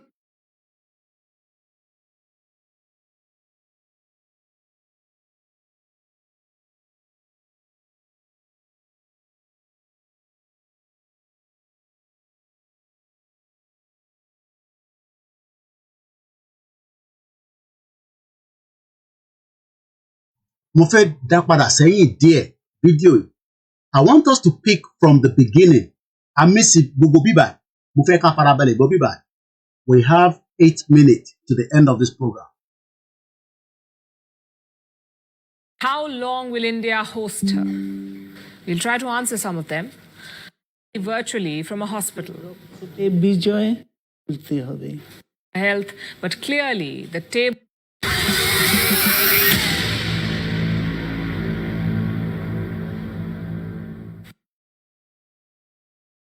When the time arrives, echo question is where will Tinubu go? Nígbà tí Nàìjíríà bá hot ju bó ṣe ń lọ lọ́wọ́lọ́wọ́ yìí, where will Tinubu go? Níbo ni Hasina máa lọ? Ẹ farabalẹ̀ kẹ́gbọ́n tó sọ níbí báyìí. Kódà ẹ wà shock how they keep their families abroad. They are doing very well. Ìwọ tó jẹ́ pé ìyà ń jẹ ní Nàìjíríà, àwọn family wọn wà labroad, wọ́n ń ṣe dáadáa, wọ́n ń gbádùn ayé wọn, wọ́n support àwọn idiot tí wọ́n ní any respect for the identity and the reason why we are asking for Yoruba nation. Ẹ farabalẹ̀ kẹ́ gbọ́ bíbá ìmọ̀ bọ̀. It's the ultimate reversal of fortune. Sheikh Hasina was once synonymous with Bangladesh. Today, she's a leader without a country. I know a lot of you have questions, like where is she? You see me? One day, your Jagaban will be a leader without a country. Ẹni mo kọ sílẹ̀ tí kò bá tètè padà sẹ́yìn. Tinubu will be a leader without a country. Kódà pátá kò ní lè mú jáde. Ẹja gbọmọ bọ̀. Now, where will she go? And how long will India host her? We'll try to answer some of them. First of all, where is Sheikh Hasina? She's still in India at an undisclosed location. She had landed at the Hindon Air Base on the outskirts of Delhi. Later, she was taken to a safe house. Question number 2, where will she go? Well, her options have certainly reduced. At first, Hasina was seeking asylum in the United Kingdom. Her niece is a British lawmaker from the Labour Party. She's also a... Did you hear that? Her niece is a MP with the Labour Party. Ẹ̀gbọ́n kan tí British sọ fún. This is a prime minister tó ní cordial relationship pẹ̀lú UK tẹ́lẹ̀. Nígbà tí abẹ́rẹ́ tó ti gún dáadáa, UK sọ pé àwọn bó ṣe máa sọ fún Tinubu náà nìyẹn lásìkò bá tó, wọ́n máa sọ pé àwọn ọmọ Tinubu mọ́. Ẹ rántí pé Bangladesh ó ní cordial relationship pẹ̀lú UK. Ẹ wá gbọ́n tí UK sọ, ẹ jáde gbọ́n tó sọ. Mo kàn mọ̀ post torí mi kàn mo ní fídíò yìí. Ó dẹ̀ lè yé yín, ẹ má kàn máa gbọ́ lọ zùú, even though pé time wa ó ti wà very very limited, 5 minutes ló kù ta ní. Secretary at the Treasury, so she's quite an influential leader. Yet, London is not welcoming Sheikh Hasina. One day, London will not welcome Tinubu anymore. Ẹ lọ kọ sílẹ̀, ẹ máa rò pé ó dàbí ẹ̀fẹ̀. In tó ń play out ní Bangladesh, 5 times ló máa play out ní Nàìjíríà bí nǹkan tó ń bọ̀ lọ́wọ́lọ́wọ́ ẹ̀.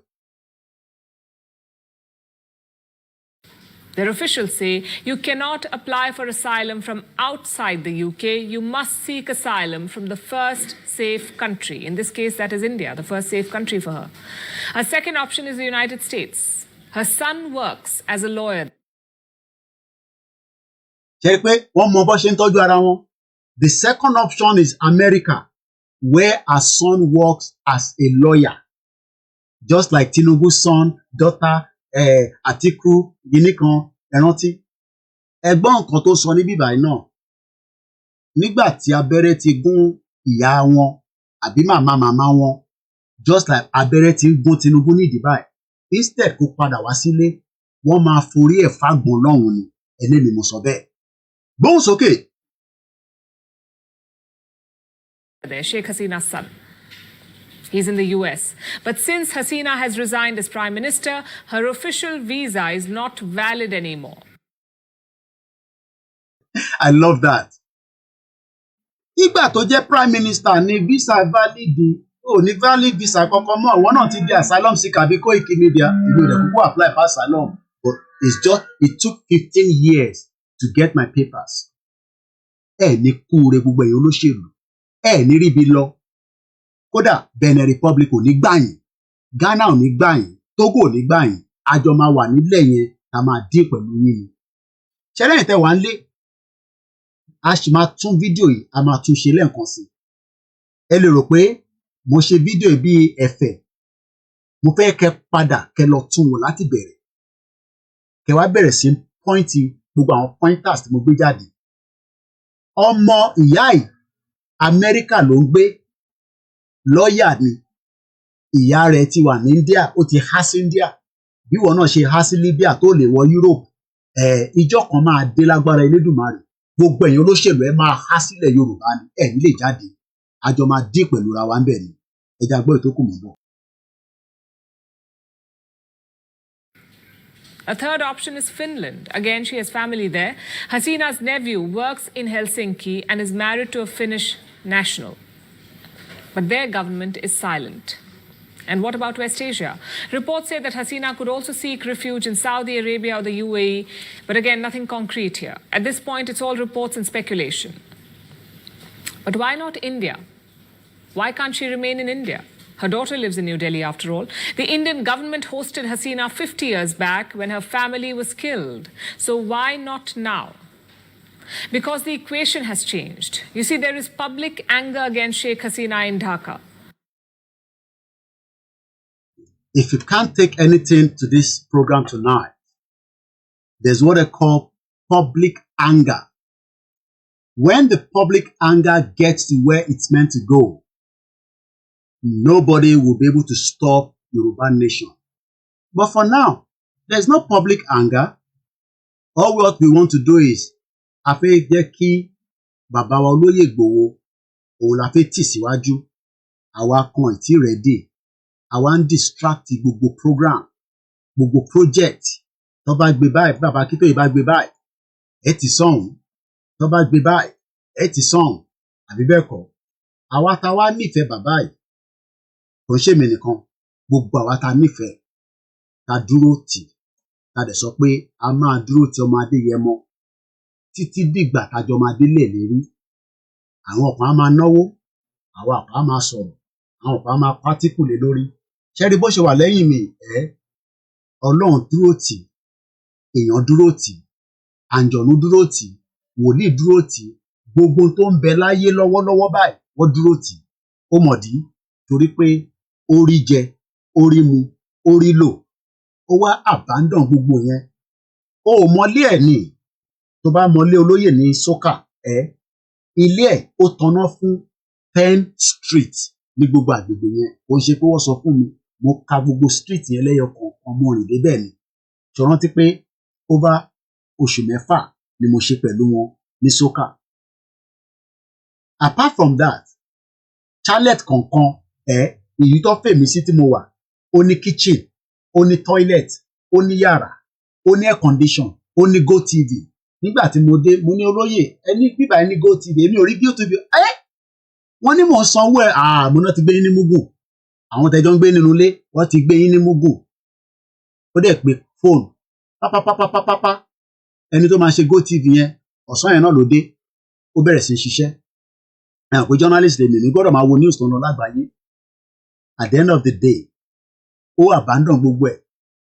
Àwo tó fi ń jẹun nísìn, mo rò pé àwo yẹn ló ń lò mọ́ níbẹ̀ nì. Wákọ̀ ṣáà máa ń lo abọ́ kan fún wọn, onílé ọlọ́nà. Báwọn bàbá tèmi náà ṣe máa ń jẹun láyé àtijọ́, a bọ̀ bẹ̀ sẹ́gbẹ́ kan. Tó lóye bá wa ń jẹun, wọ́n ní ẹ lọ pé coordinator wa kájọ jẹ. No. Àṣé mi ò mọ̀ pé máa bá olóyè jẹun yẹn iyì ló jẹ́. Àwọn èèyàn dúró rẹpẹ, ṣe tó lóye bá ṣe ń jẹun tán báyìí, ẹni máa gbá abọ́ yẹn, ẹni máa yọ ẹran orí ẹ̀, ẹni máa yọ abọ́ náà. Ó wá náà òun bọ̀ ní London. Gbogbo ẹ̀yin tẹ́ jẹ́ ọ̀rẹ́ olóyè tẹ́ ti mọ̀ wọ́n káwa tó mọ̀ wọ́n, ẹ kàn sí wa. Ẹ̀yin náà ẹ sọ pé Kóìkì, èmi kọ́ lẹ fẹ́ fún lówó, olóyè lẹ fẹ́ dá lọ́lá. Ẹ pè wá, àwọn ọmọ yín, ẹ ń gbọ́ mi. Ẹ̀yin lẹ mọ̀ olóyè káwa tó mọ̀, àwa kọ̀ àìjáàkẹ́ mọ́ yín lọ́wọ́ ni. Mo mọ̀ pé ẹ̀ ń wò mí. Ẹ wá pe àwọn ọmọ ẹgbẹ́ ìfẹ́ lódùn, àkáǹtì mi kọ́ lẹ máa sanwó sí. Ẹ gbé owó gidi lẹ̀. Torí oríṣiríṣi nǹkan la fẹ́ ṣe. Kójú má bàa ti olóyè, kójú má bàa ti ràn wá. Mo mọ̀ pé lówó lọ́wọ́ o, ẹ̀ ń wò mí báyìí. Ẹ̀yin tẹ́ jẹ́ jàǹkànjàǹkàn, ẹ̀yin tẹ́ ti mọ olóyè láyé alálùmọ́lẹ̀, ẹ̀yin tẹ́ jọ ń ẹ mú kí brother mi ẹ̀gbọ́n mi dáadáa èyí ni birthday wọn ẹ rán mi létí ọ̀rẹ́ pàdé olóyè olórin wa mo dẹ̀ ṣe pé wọ́n gan ọ̀tẹ̀ gbé kọ́ọ̀lù mi bí ọwọ́ bízì mi ẹ fún mi lórúkọ wọn orúkọ yẹn sápá mi lórí nísìn ẹ yẹ kẹ́ ti mọ̀ ẹni tí mò ń sọ orúkọ yẹn ó kọ̀ há lórí mi ni ààrẹ ní comment látẹ̀ǹkan so kò sẹ́ni tó mọ olórin tó máa ń kí olóyè dáadáa yẹn ẹ fún wa lórúkọ yẹn kẹ́ má yẹ ká lè parí program ọmọ mi tí ń sọ fún òun fi lo yàrá rẹ̀ Òṣùpá ó ṣe wá ń pẹ́ tó yẹn tẹ́lẹ̀ mo kí brother wa Òṣùpá tó bá possible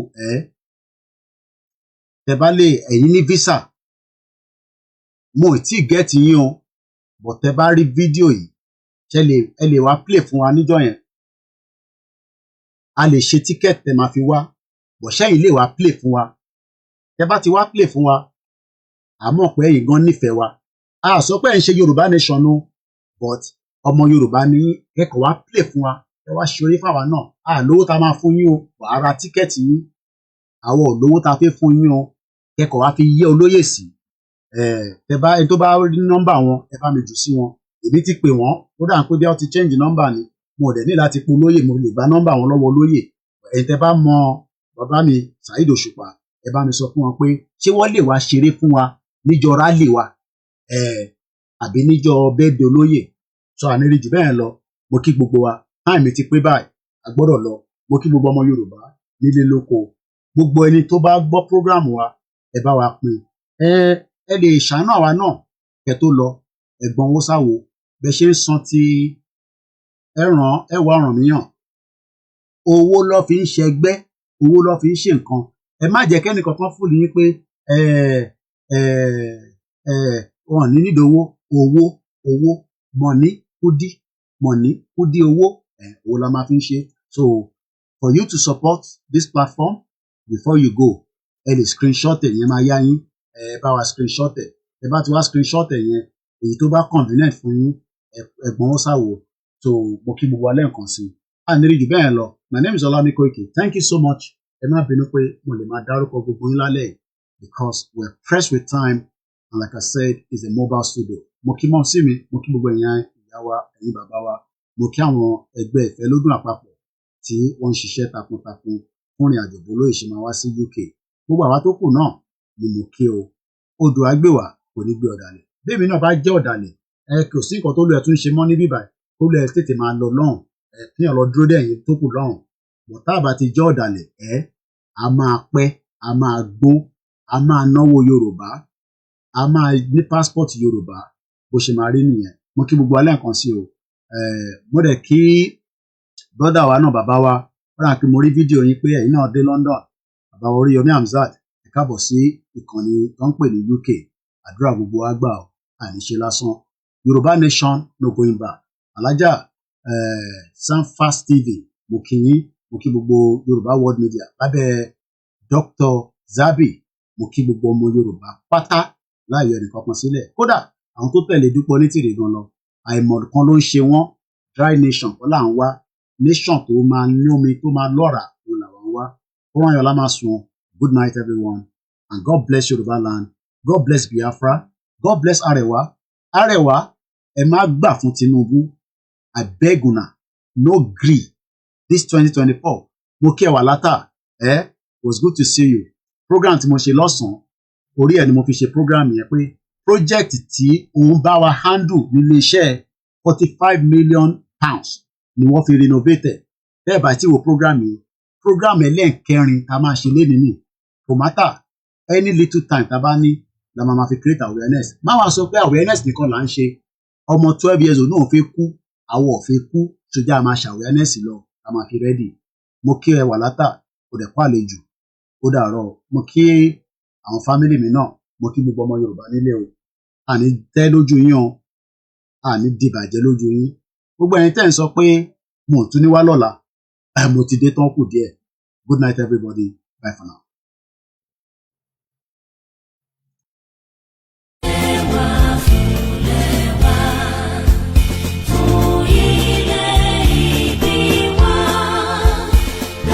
Be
October 10th.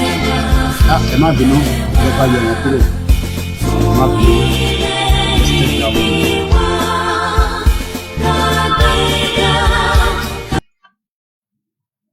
Ẹ má bínú, kò jẹ́ kíyàn tún wọlé padà mọ́. Ní October 10, òun ni dinner, £100 per person for the dinner. But ní rally, it is gbogbo. Everybody is welcome, regardless of who you are. Ẹ pè àwọn àlejò, kẹ́ darapọ̀, kẹ́ wá rí bàbá wa olóyè Ìgbòho. BBC studio tó ń bẹ ní Oxford Circus. Màá gbìyànjú lọ ṣe fídíò bẹ̀ ní weekend yìí lágbára Ọlọ́run. À post ẹ̀, à lè máa circulate ẹ̀. Gbogbo ẹni tó bá ń bọ̀, ẹ tètè dé. Ìyẹn ní October 12, ìyẹn ní rally. Tó bá dẹ̀ díjọ́ Sunday, à ń gbé bàbá lọ sí Manchester lágbára Ọlọ́run. Yorùbá nation no going back. Mo kí gbogbo àwọn elétò, gbogbo àwọn numbers tẹ́ rí lórí screen yẹn náà ni ẹ screenshot ẹ̀ báyìí so that kẹ́ má miss anything. Ẹni tí kankan bá yé bẹ́ẹ̀ bá get Koiki, any of the number tẹ́ rí lórí screen yẹn ẹ lè pè wọ́n wá ṣàlàyé fún yín bó ṣe jẹ́ o. Kóráyọ̀lá máa sùn. Yorùbá nation no going back. Good night.